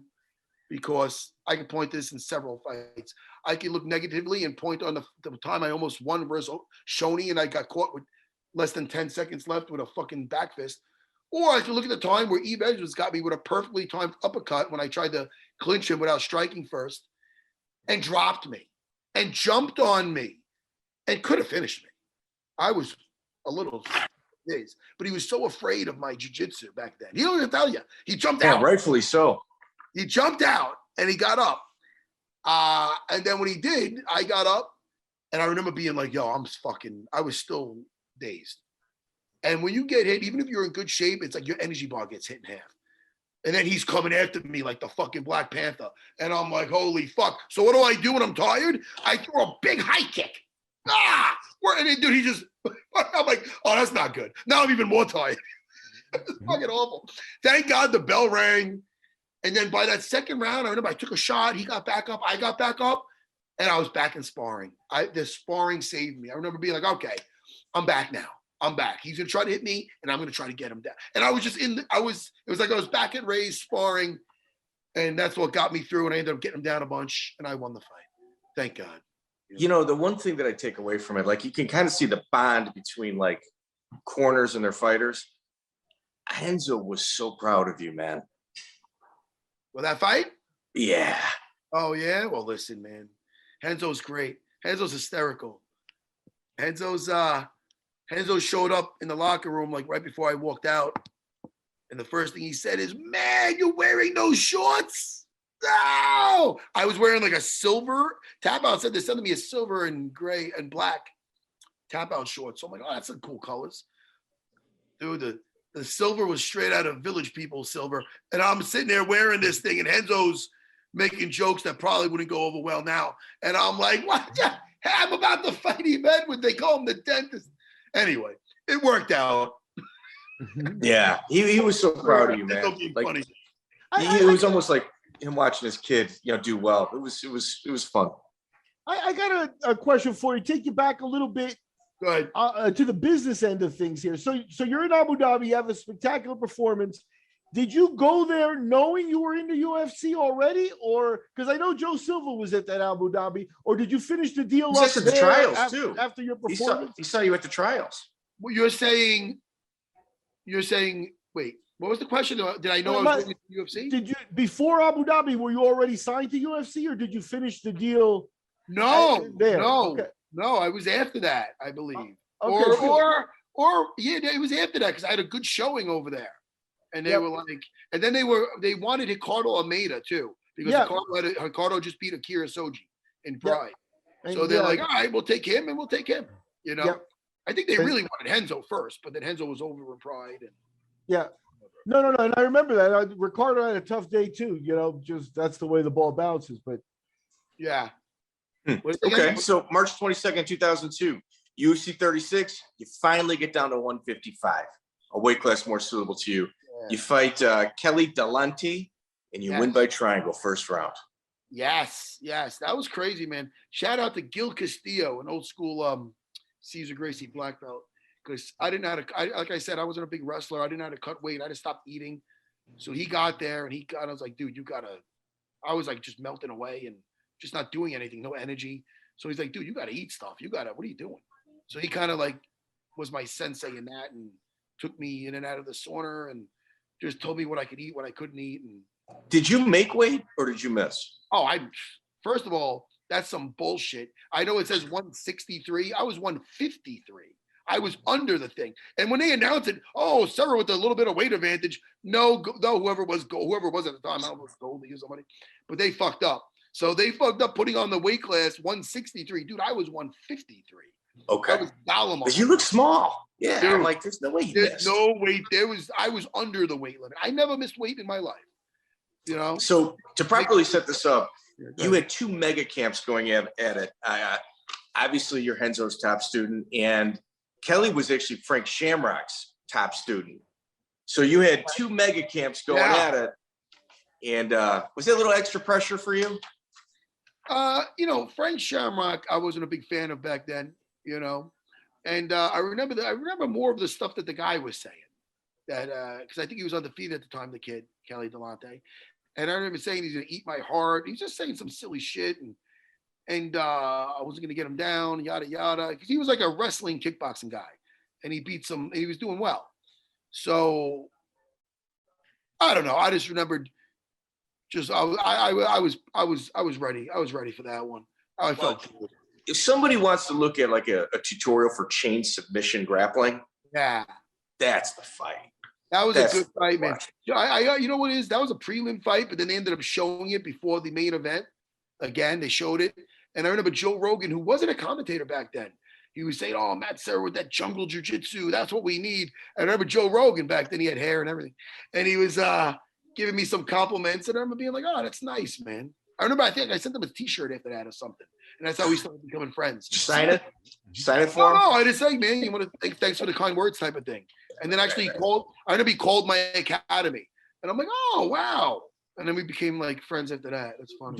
Really fast for Kelly Delonte. He had a brief career, but before he met Matt, he had wins over 50 Fight Club member Nuri Shakir and a win over Dwayne Ludwig. Yeah. So no, Kelly was legit. He said, legit guy. Yeah, legit guy. I wonder why he, like, I remember after I fought him, you didn't take a single punch. No, I was on him, man. It was a great day in the office. And after I beat him, I was all hyped up. So I did my Wolverine. I don't know why I did that. But anyway, the claws came out. I remember afterwards, I took a shower and I was going into the stands, me and Longo, to go watch. I got a big bucket of popcorn. I was going to watch the rest of the fights. And I seen Kelly. Kelly came up to me and he goes, "Hey, man, I just want to say, dude, like, you know, I didn't realize like there's different levels in this. You know, thank you," and yada yada. So I don't know if I just changed the guy's perception. I mean, I don't know, but like, that's you know, a clinic, dude. It's a shame the guy didn't beat anybody else up because he seemed like a tough guy, you know, and maybe maybe the experience wasn't great for him. I don't know. Okay, so after that, Jens Pulver vacates the 155-pound belt. Yeah. At UFC 39, they give you BJ Penn, which is actually a very controversial decision. I thought so too. Yeah. Yeah. That was something else, man. Hindsight's always, 2020. I could, that third round, I could have pushed more. Dog I had fight. a way bigger second round than he had any round. Like I was landing, I actually took him down. Took him down up against the cage. I don't know. I think it was a close fight, and I remember the online. I know it was a home crowd, because it was Mohegan Sun, but it was the online voting had me winning. I remember that. In my head. The online audience voted that they thought I won. So then they raised his hand, but it's all good. BJ at the time was going through people. I think people were afraid of BJ before they even stepped foot through the cage. Yeah. And you didn't fall into that category. No, I fought him. And I have no, if there's any regrets, like in hindsight, I could have pushed out more that third round, but I don't know. We kind of fought to a standstill, and he had a great poker face because he was exhausted and I wasn't. So my thing is I should have emptied the tank out there, but you live, you learn. I was 28 years old. And he had cardio issues too later on. Like people kind of figured out that when he hit his cardio wall, it was a little more drastic for him than others. But a footnote on this fight, Pete Sell makes his UFC debut in your corner. He made his debut as a your corner. He was your cornerman that night. Yeah. Oh, well, he was always by my side, that guy. Yeah, it was the first time we got to see who Pete Sell was in your corner. From there, you fight a future friend and castmate on The Ultimate Fighter, Din Thomas. Yes. Where you take 2 losses in a row. Where was your head at this point? You're not used to losing. Well, after that, the UFC actually dropped me after that. Oh. Yeah, man. And I remember talking to Dana because then I was going to do something in Japan that fell through. And I remember Dana found out I was going to be fighting in Japan. He called me up. He's like, yo, and I always had along with Dana. Well, always. I remember him telling me, hey, man, listen, I still want you to, we still love you, and I want I still want you to to feel like you're a UFC fighter. Like, we had a really good relationship. Like, we had a good understanding. Like, he wasn't It's two hurt by East Coast guys. Yeah, I got along with Dana. Yeah. He never, I never asked the guy for nothing, and we just got along. I don't know. So that fight fell through in Japan, and then after a while, Well, let's walk through this. This is interesting. So you get a fight in Japan canceled against Katani, then UFC 46. This is ridiculous. They give you Javi Vasquez. Oh, we went through like a lot of names. He goes out with a knee injury. They give you Gerald Strevin. He goes out with a torn meniscus. And at this time, Gerald Strevin's also wearing I think he's wearing a mic for the feds, because that's what referee Corey was going down. Oh shit. I don't know. And then you got Ivan Menjivar with visa issues, and you finally wind up with, on 9 days' notice, a real tough and scrappy guy that I don't think gets the attention he deserves, Jeff Coran. Yeah. I mean, listen, he went on after that to fight lower weight classes. So I think it's weird. When I fought at 55, they're making like I'm a big bully. Dude, you know how much? I'm walking around 200 pounds now. I feel, and you were huge at 55. Yeah, dude. It's not like I'm a fat guy now, too. I feel okay now. But like, back then, yeah, I mean, 55 was hard for me to make. So yeah, man, like Jeff Curran was a good fight for me in a sense where I got to work what I call like a technical ground and pound, not just a ground and pound. I wanted to strike, like I wanted to concentrate on getting a guy down and striking to improve my position and stuff like that. And it worked out, and it was good. It was a great, like I would be striking, then he'd open up and I'd get the half guard. And I was working some new stuff on the floor, to be honest with you, with the striking with my jiu-jitsu. Because I feel I was, up until then, unless I mounted, I wasn't beating the shit out of people. And I wanted to work more elbows and more, add the striking into my jiu-jitsu more. So I don't know. That's where my mindset was. And he was a perfect guy to use it with, because he was a black belt. Pedro Sauer, black belt. Yeah. Pedro was in the corner, and I love Pedro. Pedro's a great guy. Yeah, So with Jeff, the thing is, he never quits. He never gives up. Even, he threw a nice heavy punch, or I apologize. I think he rocked you with the punch and went for a guillotine. He was just too small at the end. He was in a weight class. My head popped right out of that. Yeah. But even there, like, you saw me punching to get the clinch on him and doing suplexes and stuff, But again, I was still on the job training with the sparring. You know what I mean? I think up until this point, people were offensive with you. Like, they wanted a lead punch. They wanted to, lead grapple. And then you fight Ivan Menjivar, and he just plays defense the entire time. That's a hard fight. He kicked me in the face, which was nice in the beginning. Ivan was great. Ivan was tough. His losses were to little things I'd figure out in the match, because I'd be getting in half guard, and I'm not used to fighting guys that were shorter than me. So he was getting out of positions. I'm like, what the So then it caused me to get in the fight. I'd go into getting a double underhooks as I'm passing to get a clean mount. And so it was some cool technical stuff in there, from passing to mounting, but he had like no neck, you know what I mean? So I know eventually, Uriah Faber found it, but I remember being on his thing, and he was like, and I remember he being like a little ball, So it was fun. I had a fun time with Ivan. I had to show off some more wrestling in that fight. So I had some cool wrestling takedowns, and tested your gas tank. I felt my late friend. I don't know if you know him, James Gabert. He used to be a fighter. I did so many rounds with him, feet the floor, that I felt prepared. So with you, another smaller guy too. I was just gonna say Menjivar's a little bit of a smaller guy, like you said too. His only losses were to GSP and Jason Black. He's legit. He lost. Shaolin too. Yeah, he lost to Shaolin on my show too. I think after that. But when you can put him in with guys like that of that level, he's a good guy. Definitely a feather in your cap. But he also fought at 145. Curran actually made 135. So the UFC kind of had their eye on you and was giving you matches that were favorable instead of you being the underdog. Well, in fairness with that, when we were talking about that fight with how many fights fell through, I think you brought up a couple, but first you forgot to mention Genki Sudo was mentioned. Genki Sudo was going to be the first one, but he didn't I don't know if he wanted to fight BJ. I don't know what happened with him. But Genki, He likes smaller opponents. yeah, but this is at 155. Genki Sudo.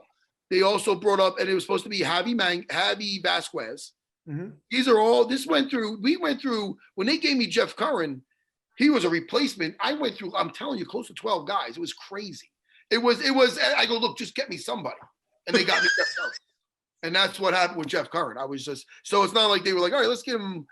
They just got me. They just needed somebody. So it's not like we'll get him a light guy here and a light guy there. And Medjavar, I was supposed to fight prior, but he had visa issues. And he was also going through people, and he thought he was doing okay with GSP at 170 until he lost. So, you know, he was a fun fight.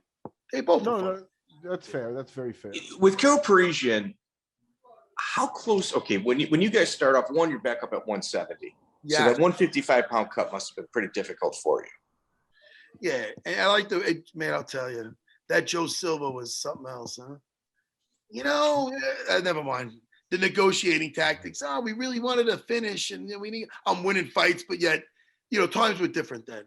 So I guess they didn't have the bankroll they did. But let's just say I wasn't fighting for a lot of money back then, and I kind of stayed at the same, even when I'm winning sometimes, because hey, you know, I'm not getting the finish. But anyway, whatever. So when they offered me Karo, I didn't choose to go back to 170. I don't know if they were getting rid of 155 or what it was, but they brought me. They like, look, we got a fight for you. It's Karo. It's back at 170. And I remember it was like a couple weeks after I did something to I tore my meniscus in my knee. There's no excuse. I took the fight and I got in shape for the fight. But there's different shapes you can get into, man. My endurance, the up and down wasn't good. But it's so weird because it did lead to good things for me. Like I clocked in so much hours of just stand up, and things really started clicking. Like I started developing a nice rolling right, which I caught Karo with in the very beginning. How close were you to finishing it? Oh, extremely close. And then listen, we talk about little like nuances that could make a huge difference in not only a fight but a career. When I had him out almost with that punch, when that punch laid him out.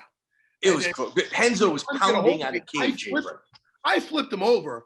I would have been straight mounted on him, but he was like propped up against the cage. So he got a judo grip in the back of my fucking shorts, and he's like a gorilla. He pulled himself into that clinch. You even see me saying, "Yo, he's got my fucking shorts." To the ref, he's got me. But then he lets go, and then he survives. And I expended a lot trying to get him out, and that's something should be noted. Because it helped me for my title fight.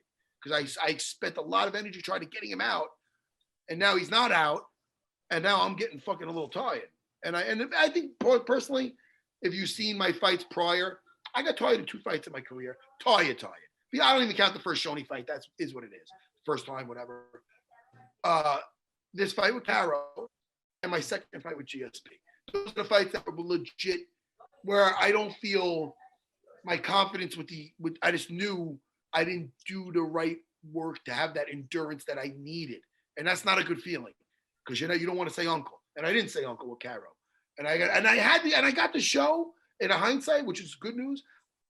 Not only did I learn a lot from that fight, I got to know, man, my submission escapes are fucking money because he had a beautiful arm lock on me. And I did an escape that was fucking, and when I'm talking about when I did this escape, I had that much in the tank. I had nothing. I could have easily said, all right, take my arm, please. I'm out of here. But I got the fuck out with a beautiful escape. So I love jiu-jitsu. So, you know. Chris is waiting to get back in, Miguel. Go ahead. No. I'm loving listening to all this. Chris is trying to get back in. Oh, Chris is trying to get back. I thought you were asking. So with Karo, he's 22 years old, which is shocking for having that much experience. You know, he's got about 25 fights on his record. And there was an exchange in the second round where he waves his finger at Renzo and he waves his index finger and then gives him the middle finger. What was said there? It was really to Longo. Longo was saying he's getting tired or something like that. It wasn't Renzo, but he thought it was Renzo. So, but you know what sucked about that? I was getting fucking tired. So, and the other guy, by me seeing him wave to the other guy, and I knew this fucking Karo, he doesn't really get tired. That's the one strong attribute he had. But the problem with, so Karo, I made it through that fight. You know what I mean? I was fucking exhausted after that first round. Not to mention I took some shots. And I was taking away all his judo throws in that first round and everything perfectly until I started getting tired. And then also he started getting those in the last round. So I'm happy I made it through. But again, that fight, I was coming off a loss. How many months later they hit me up with the season 4 opportunity? So, hey, that fight, the winner of that fight with me and Karo got a title shot after that. Yeah. I would have got a title shot. And I'll tell you right now, back then, I don't think I was prepared as I was to fight Hughes back then. He was the champ back then. So Karo got the title shot. He tore his fucking hamstring. Next thing you know, he develops a fucking problem. The guy's never the same. And we we know my Cinderella story. Bang, bang! Who's the fuck? I'm the winner. No, I'm only kidding. Fucking, but the point is this: he wasn't a fucking gracious winner after that. Karo, you know what I mean? And I seen him after that too, and and he's been nice, but I don't know if he got weird. And he's always like, "Yo, get me on the." I would like to see the weigh-in footage because you're not going to take shit from anybody. That's just who you are. And Karo doesn't mind being a little bit disrespectful up front. Yeah. I really wish the UFC Fight Pass. I just want to see the weigh-ins, even if it's two guys staring at each other and they walk away. I want to see that. Yeah, man. No, listen, he's just got that. He's kind of like an arrogant guy, but he wasn't he talks about himself in the third person and shit. We know that guy. You want to hang out with that guy? I don't.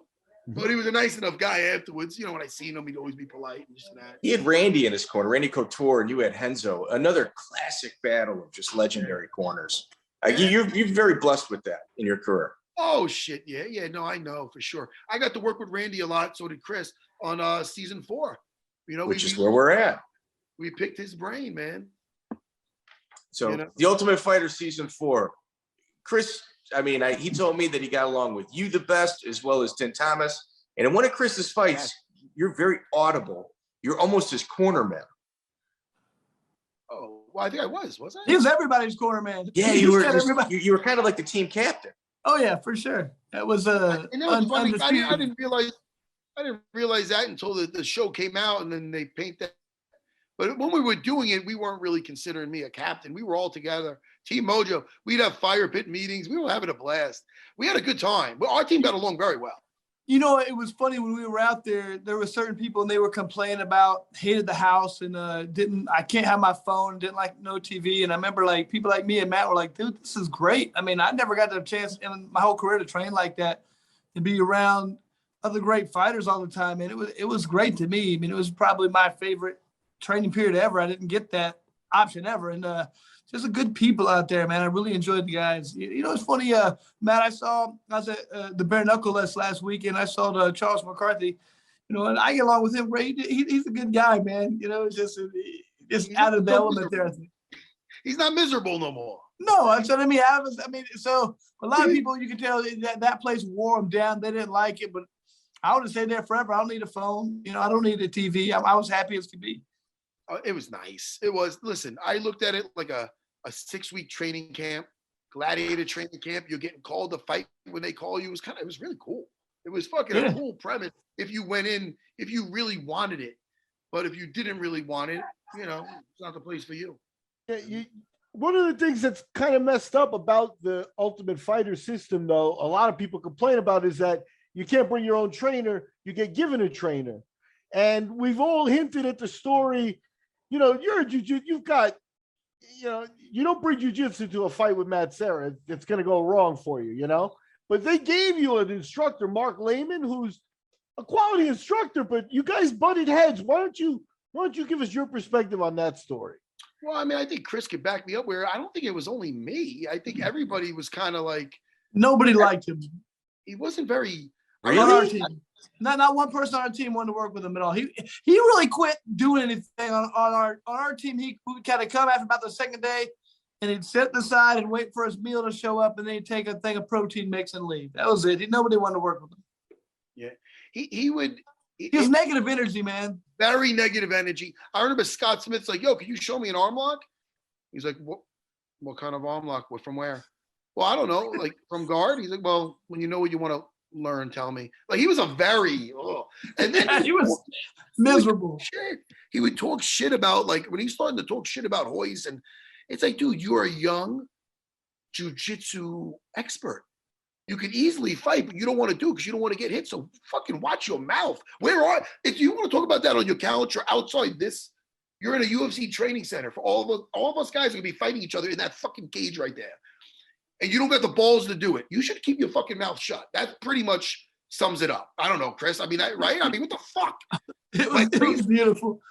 I mean, you got to understand, especially when you're on there, you don't have much to do. So just when something like that happened, it was awesome just to sit there and watch it, rehash it. And it was just, reading the room and knowing the audience, like, you don't talk like that, man. I mean, especially when knowing some people here are part of the Gracie family, you know what I mean? So you don't do that. It's not understanding or just a dick and not caring either way. It doesn't matter.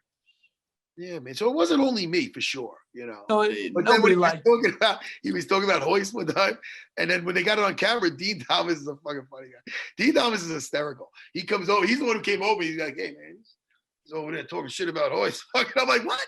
So that's when I went over there. Fucking Dean's definitely the one who gave me that.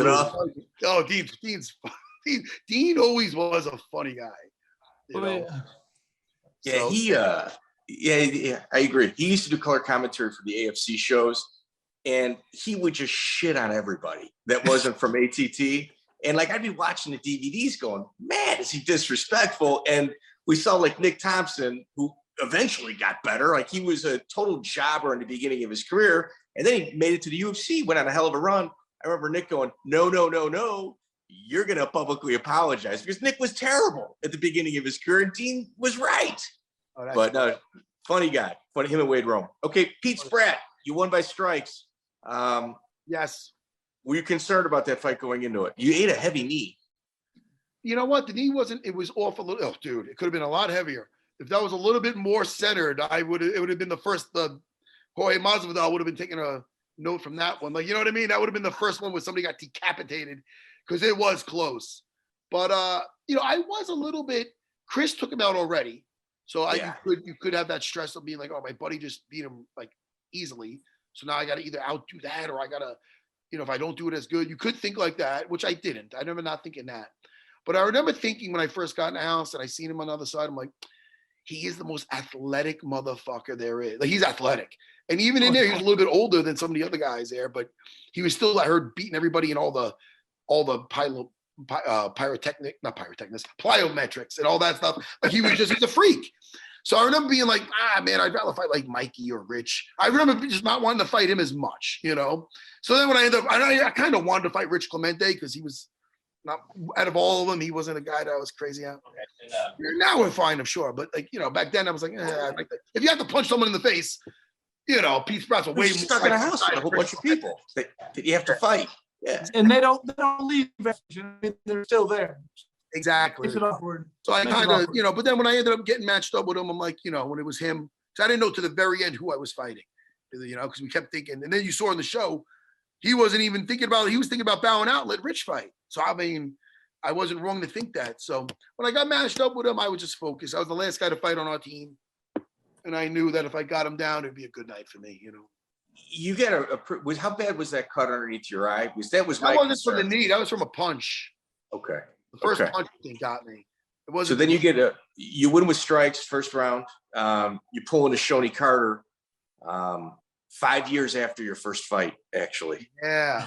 Are we talking about getting hit with a back fist again? Is that what's going to come up? You almost did it twice.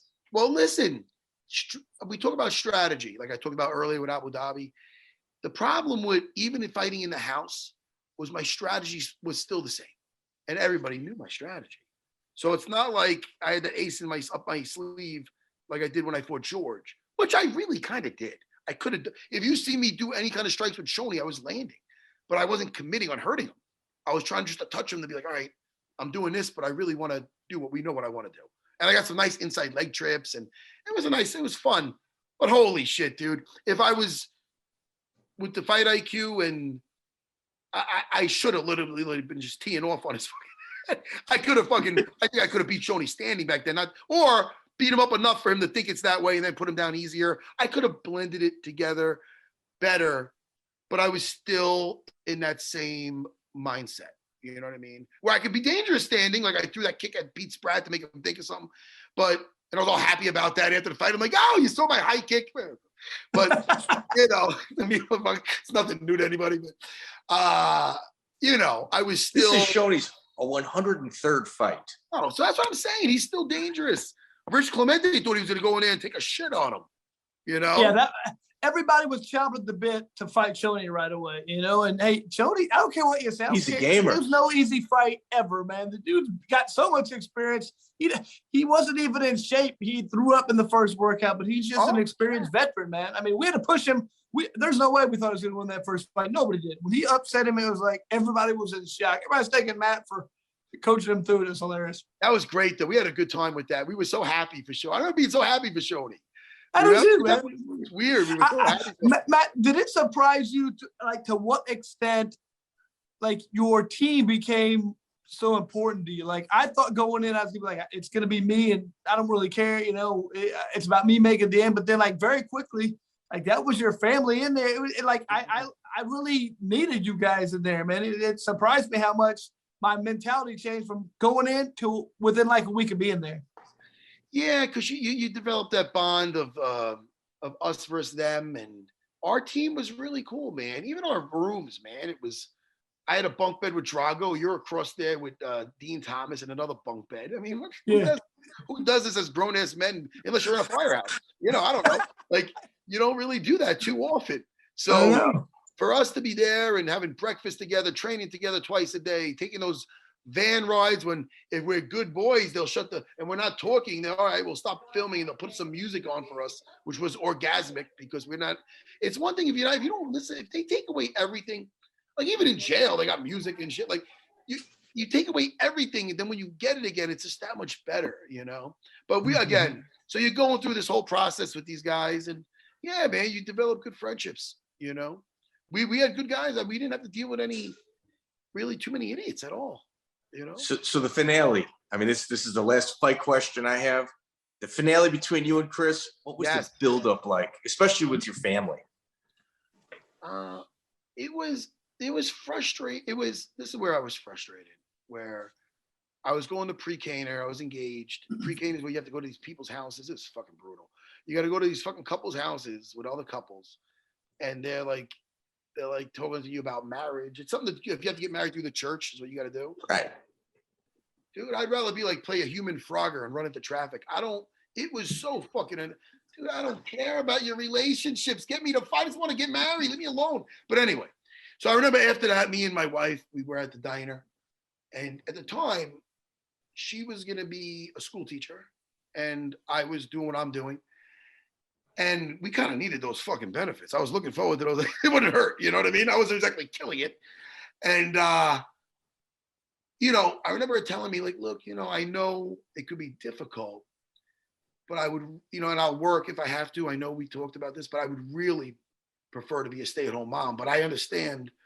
So I'm like, holy fuck. I remember going to Longo the next day. I'm like, yo, I was fucking duped. No, I'm only kidding. But I was like, yo, this is scary, man. If I don't win this fight versus fucking Chris Lytle, who most people think I'm going to lose to, well-rounded, badass Chris Lytle, I'm like, yo, man, this is the problem when me and Chris had the fight.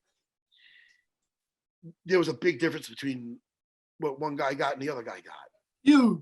Huge difference. And it affected that fight to the point where I think, I mean, first of all, I don't know. I haven't watched the fight forever. You'd really have to go back and I don't know. How are you judging it? People it's hard to watch. Totally different ways.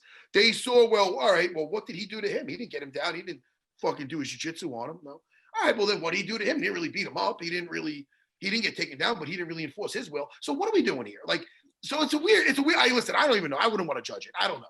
But it was a playing safe probably by both of us a little bit, Chris. Right? Without a doubt. Oh, dude, I was scared to death to lose that fight, and so were you. And with the price differential and all the title fight implications, what was the difference in price? Let's about $200,000, approximately $200,000 in a title shot. And what was if you lost? About $10,000. Bro, it was bad, dude. It wasn't good. It was scary. I mean, looking back, if they should. I never wish that upon anybody, man, because just a 3 to 4 month buildup, thinking about that, and the fight. I mean, look what happened. It wasn't a good fight. There's no way you could. I mean, it wasn't an entertaining fight. It can't be, man. I mean, how many of those fights are usually good? Not many, man. I mean, they're just. I don't think they should ever do it like that again. Personally, that's my opinion. Doesn't the PFL do that? Doesn't one person get $1 million, the other guy get like fucking something, right? I don't know. Yeah. I don't know. I remember talking to Chris Wade. I'll be like, "Yo, is there a big difference between?" Because I've been thinking about us, and he's like, "Yeah, there's a fucking." It's not like one guy gets $1 million and the other guy gets like $500,000. I don't think it's like that shit. Really, I don't know.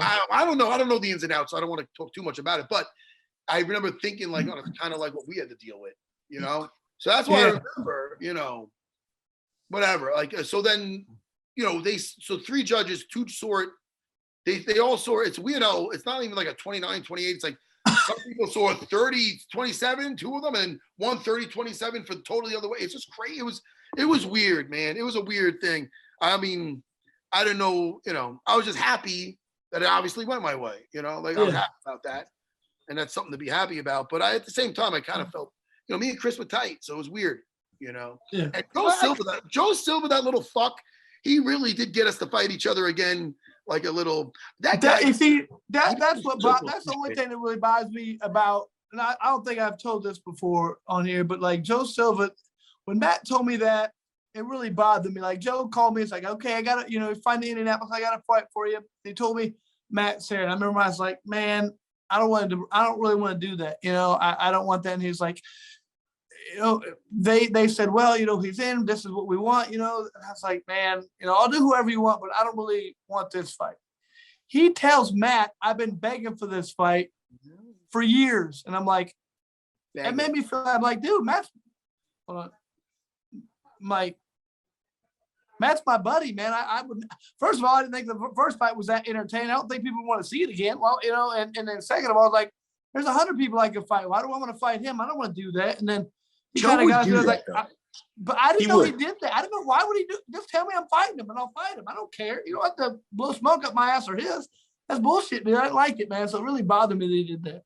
That's my least favorite thing I can say about Joe Silva. Yeah, he got full of himself in that little fucker. In the beginning, I'm like a comic book nerd, so I used to talk to him about all that stuff, and I remember towards the end, like he used to just like kind of like be a big shot. You know, he at the end was such a fucking douchebag, and he thought our last fight that I had with Chris, where I'm like, yo, and then when we got matched up again, and I'm like, you know, and he told me all that about Chris, and I'm like, man. Then we talked actually before that. We fought, and I'm like, we found out that was bullshit, but then we're already contracted to fight. So I'm like, dude, I was so like, that was a weird one. I'm like, dude, what? You two are professionals. You know, if you're going to fight, you got to fight. I mean, it is what it is. You know? I mean, I don't really ask who to fight, and if they tell me to fight, I'll fight them. But we brought it up to him, like, Joe, why do you say this? And he changed the subject. He didn't say anything. I mean, I remember how we skated past. It's a quick way to get slapped. That bothered me a lot. Because that makes me look like I'm talking about my buddy, and I would never do that. You know what I mean? Yeah, it was. He handled it sleazy. But, you know, we don't got to see that little fucker anymore. But it's weird what power does to people. You know what I mean? It's crazy. Yeah, he's pouring oil into vinegar. He used to be like, reason. that fight sucks. And it's like, dude, I know you got to be realistic about it's your job and you might want to say, but there's you should still have a certain tact and, you know, and etiquette when you talk to people. Yeah, he went to the Mark Lehman School of Etiquette. What's that? I was just saying he went to the Mark Lehman School of Etiquette, I guess. Yeah. But at least Mark Lehman could actually defend himself. I mean, I'll take my dick out and beat him over the head.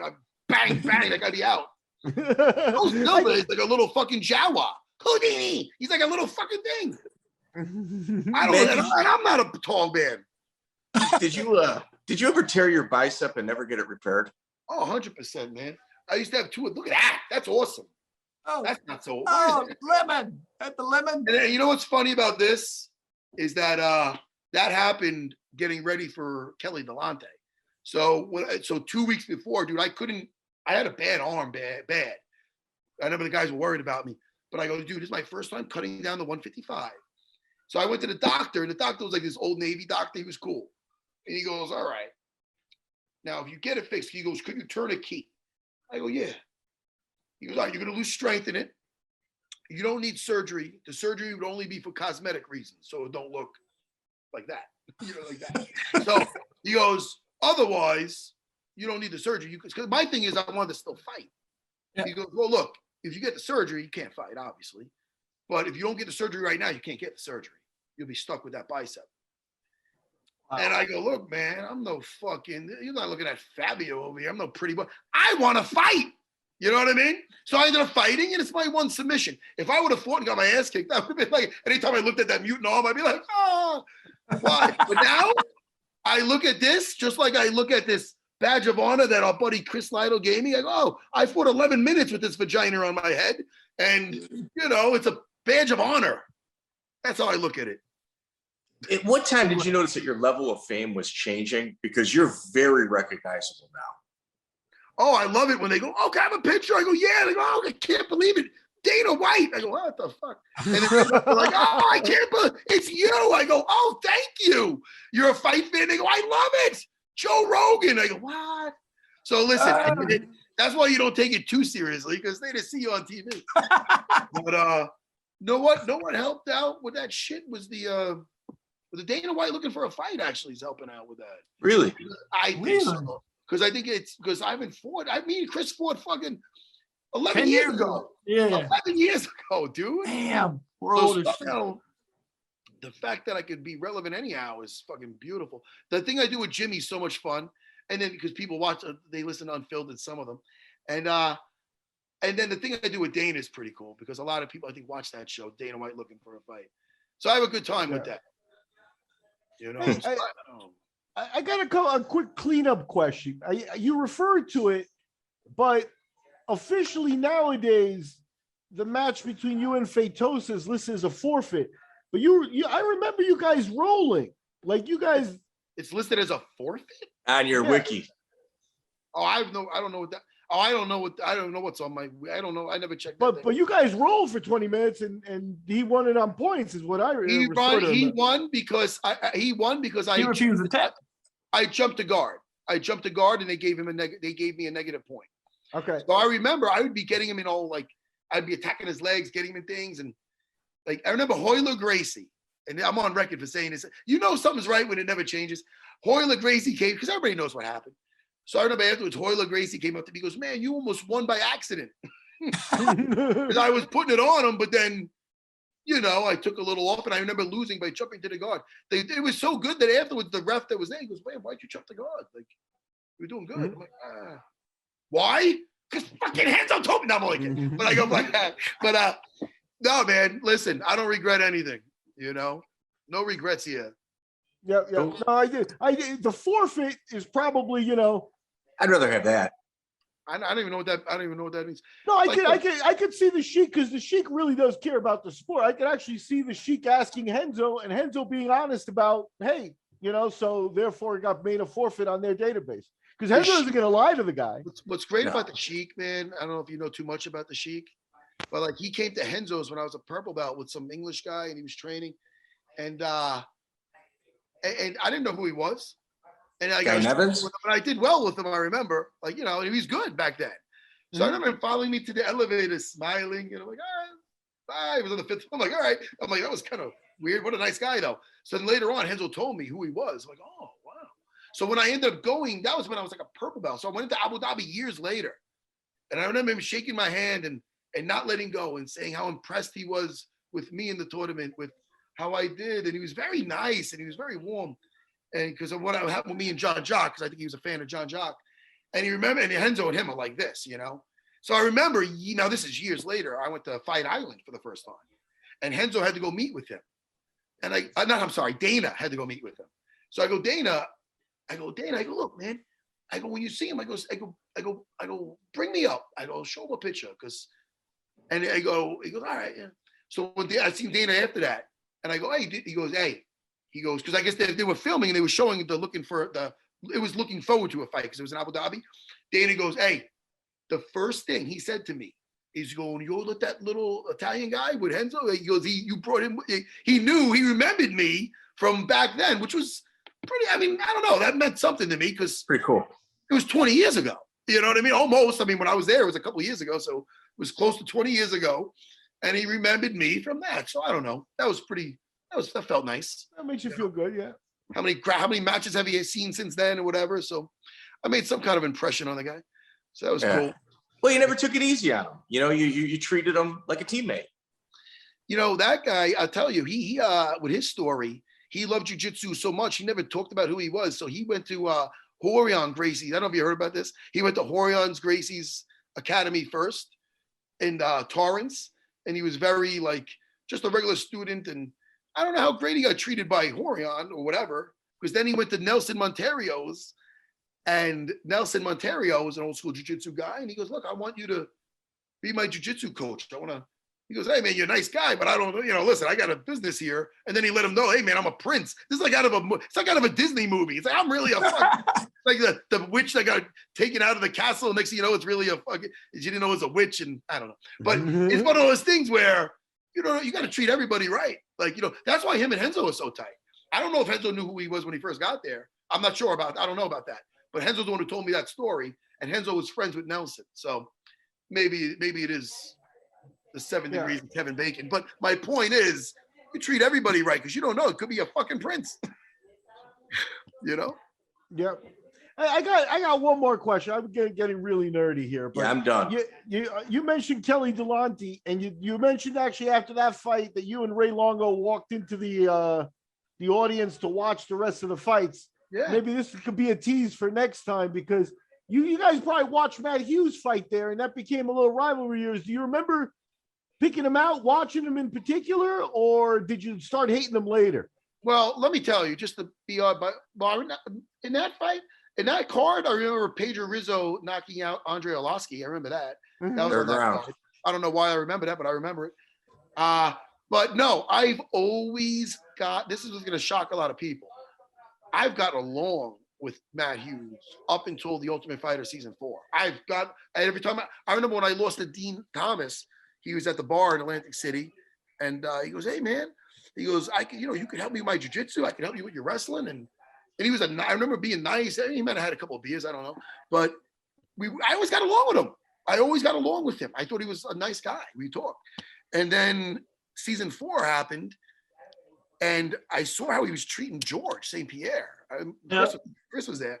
And I remember we left the restaurant and we went to some kind of Japanese place. I don't know what it was.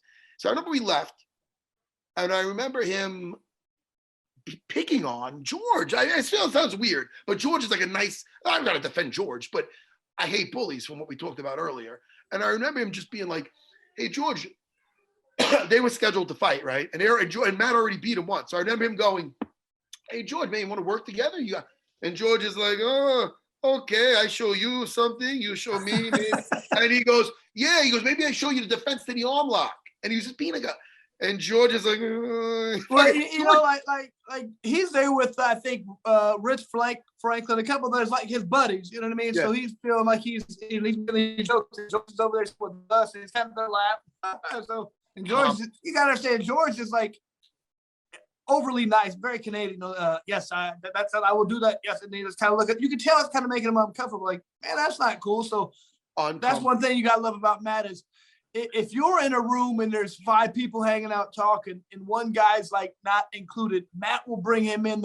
He's that kind of go, hey, cool. He bringing him in. Super, like you want that. And you could just tell it bothered him that they were doing that about George. So, like I said, you just spend enough time with somebody, you see who they are as a person.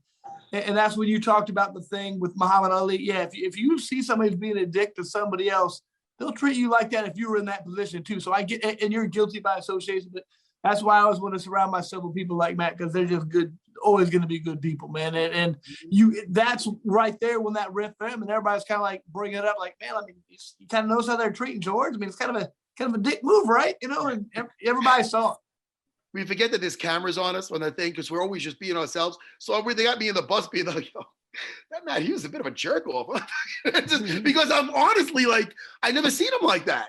So I'm like, wow. I go, I was shocked. I'm like, what? And I kept going, like, what a jerk off. So obviously they have it on film. And I'm not, it's like I'm trying to hide it, but it's like, and then it worked out anyway because we got to fight each other. But, you're not going to click with everybody. No. Chris, you want to take us out of here? Man, like I said a long time ago, definitely not even one of my favorite guys in the sport, just in general. Every time I'm with this guy, it's a lot of fun. I really appreciate not only all you've done for the sport, but just spending some time. And I'm just glad we got to go over your history, let everybody know, because this is important stuff to me, where you came from and how you developed into the person you are is it's going to be here forever now. I just want people to be able to understand that. So thank you so much from the bottom of my heart. We love doing this and getting people's word out there, man. And if you have anything you want to talk, plug, go ahead, do it again, man. I don't care. Man, no, me. I just got, I got the UFC Unfiltered podcast. It's the official UFC podcast I do with Jimmy Norton. Yeah. That's it, man. Dana White looking for a fight.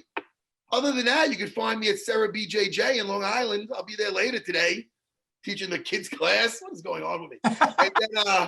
And then maybe pulling some guys out to strangle, man. This is a fun post-fight career. And this is, I couldn't be in a happier place. This is good. And I'm happy for you, Chris, man. You always seems like you got something going on. And I hope your podcast, this was like a Rogan podcast. What are we at, 2 hours? What are we? Oh yeah. It's our standard. We get some people. Though. We get some people on here and they just love it, and they'll just talk for 3 hours. I'm like, I gotta go. Keep talking, man. Shit. Well, I can talk. I can talk, man. So listen, man. Hey, how's the body feeling, dude? How's the body feeling, dude? Are you doing all right? My knee, I'll tell you right now, my knees fucking suck. I literally need 2 new knees. But having said that, I could roll. I could still roll. I roll better than I walk. Like I'm going to Disney with my family like a week, and I'm not going to walk around Disney all day. I'll fucking get in a motorized cart and put a fucking thing on my leg. And I swear to God, I'm not doing Disney all day. I'm not doing it. And it's not that I'm not, dude, man. I'll show you my abs right now, man. Come on, man. I'm in shape.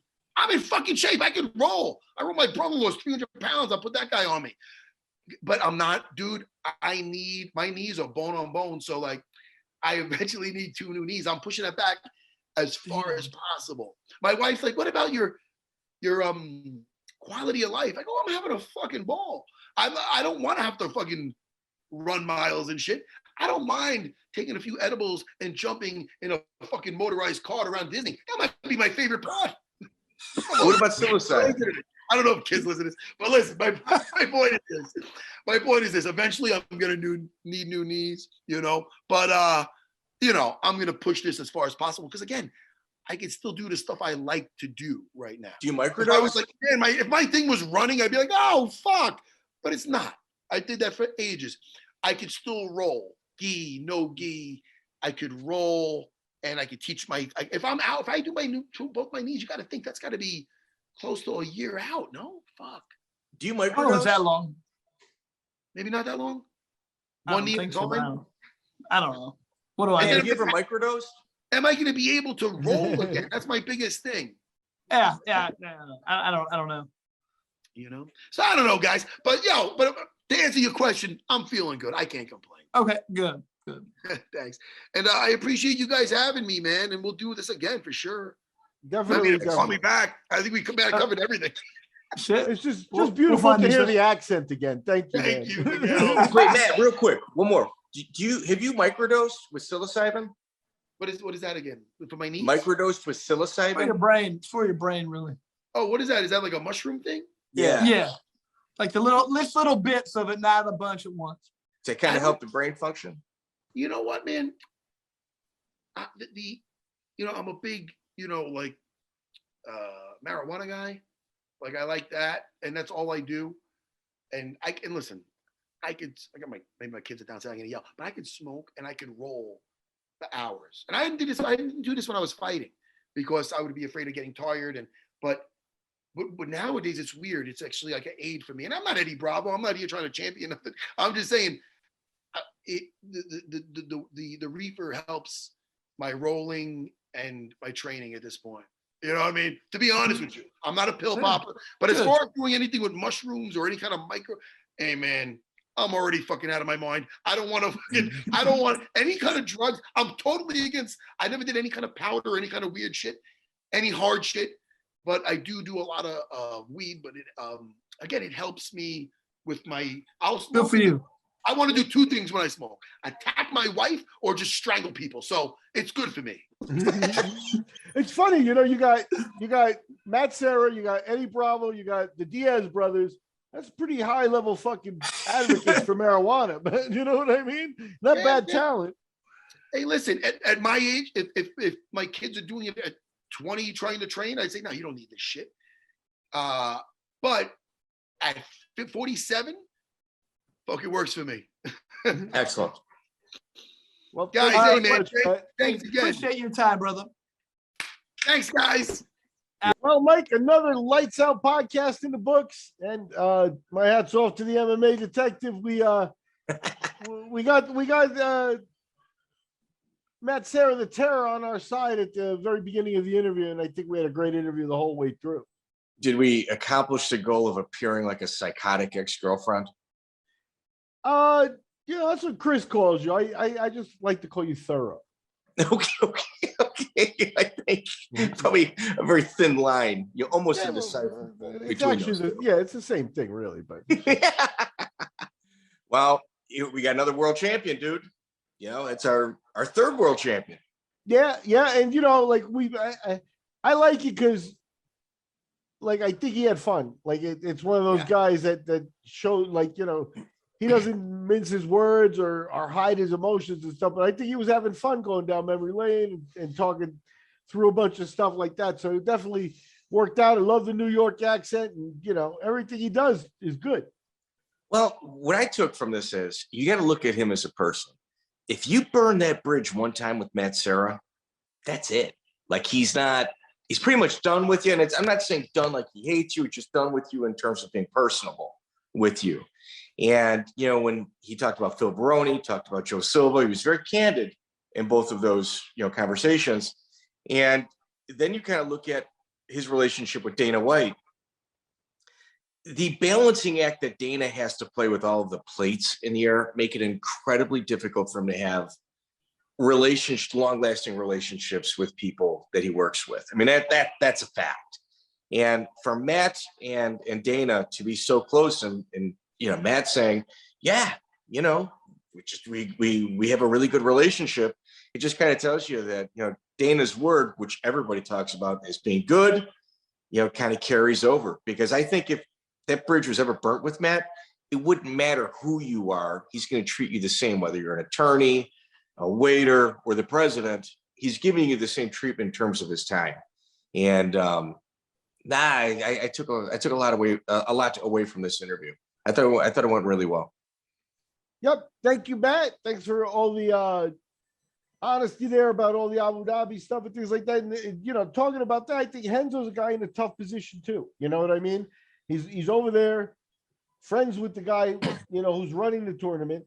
And he got some of his friends to go over there. That's not, a bad move or anything like that. And then they all happen to start, getting into the money and stuff, and things start to get complicated. I can tell you this: Feitosa, the guy who Matt sat for and who did Renzo the fastest submission, the attorney before, is a good, hardworking guy. To my knowledge, I don't think he was an MMA dude. So in other words, when Renzo and all those guys are off doing MMA, he's the guy who's back at the academy teaching the classes. So it's a guy, like, you could honestly see Renzo's really doing the right thing. He really is, like per his vision and his people, he's taking care of a guy who's always helped them and always been at their back. There's nothing wrong with that. The God's honest truth is, if Serra had won, it would have been better for the whole Gracie corporation. Like his American student winning Abu Dhabi and then going to the UFC and stuff like that.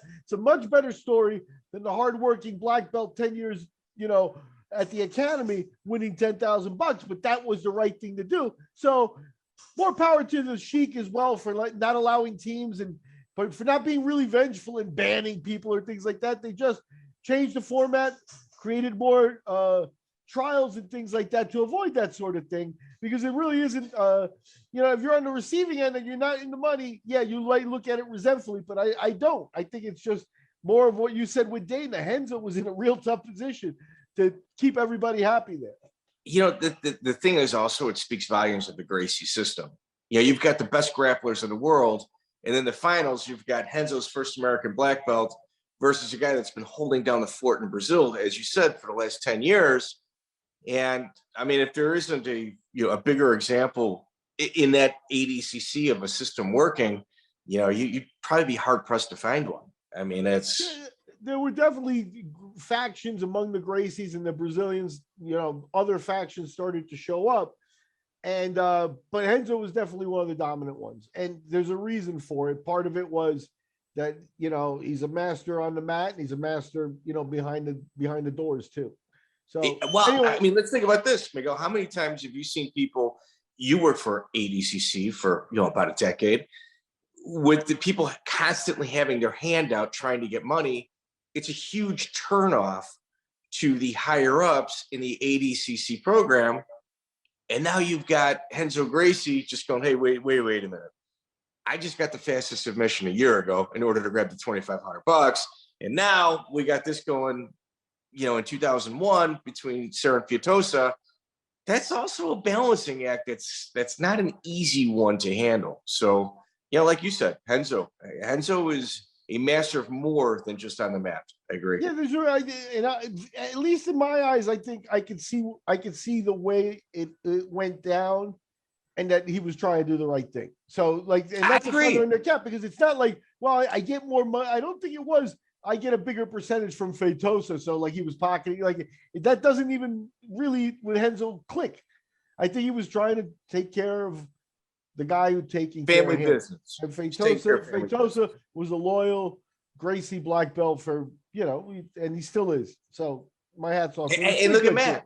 Matt's also a loyal student. I mean, and Matt tells the story, but Matt will go to war for Renzo still. You know what I mean? It's like it didn't affect him. He also understood it, and that also plays into it. Yeah, I agree. Okay, ladies and gentlemen, please like, share, subscribe. We are growing at a very, very fast pace, and we greatly appreciate it. If you guys could just like, share, subscribe, leave us a comment, it'd be awesome. And Miguel, I know this is probably late in the podcast. Let me tell you something about our guy Crowbar. This guy is pushing our stuff on a lot of the message boards, sharing our stuff. Thank you so much. Genghis Conrad has come on board to help us break down times, bro. We've got actual people that are helping us with the podcast, Miguel. Yeah, that's very nice, and I like them because you can get interns and you can get people to help like that, but if they don't know fights, it really is an impediment to really get a lot of work done. So, and these guys are right there with us. So hopefully, it starts to show in some of the timings and things like that are available to the people. And you always refer to this as a master class of mixed martial arts. It really is. This is not a beginner podcast. This isn't one of those things where, I've watched 3 or 4 fights. I'm going to check it out. This is pretty much for the diehard fans. So anybody coming on board to help us out, I mean, they're one of us. We're all cut from the same cloth, and it's greatly appreciated. And, we're all doing this out of pocket. We're not making a single penny on this. So the more content that we're able to put out there, I think the more appreciative the people are. And, maybe one day we can turn the corner on it. But as of right now, we're all doing this out of generosity, care, concern. So any likes, shares, and subscribes would be greatly appreciated. So, Miguel, I think that takes us out of here. Yeah, how do you top Matt Sera? We'll see what we got in store. Check out the full interview on iTunes, Spotify, and all major podcast platforms.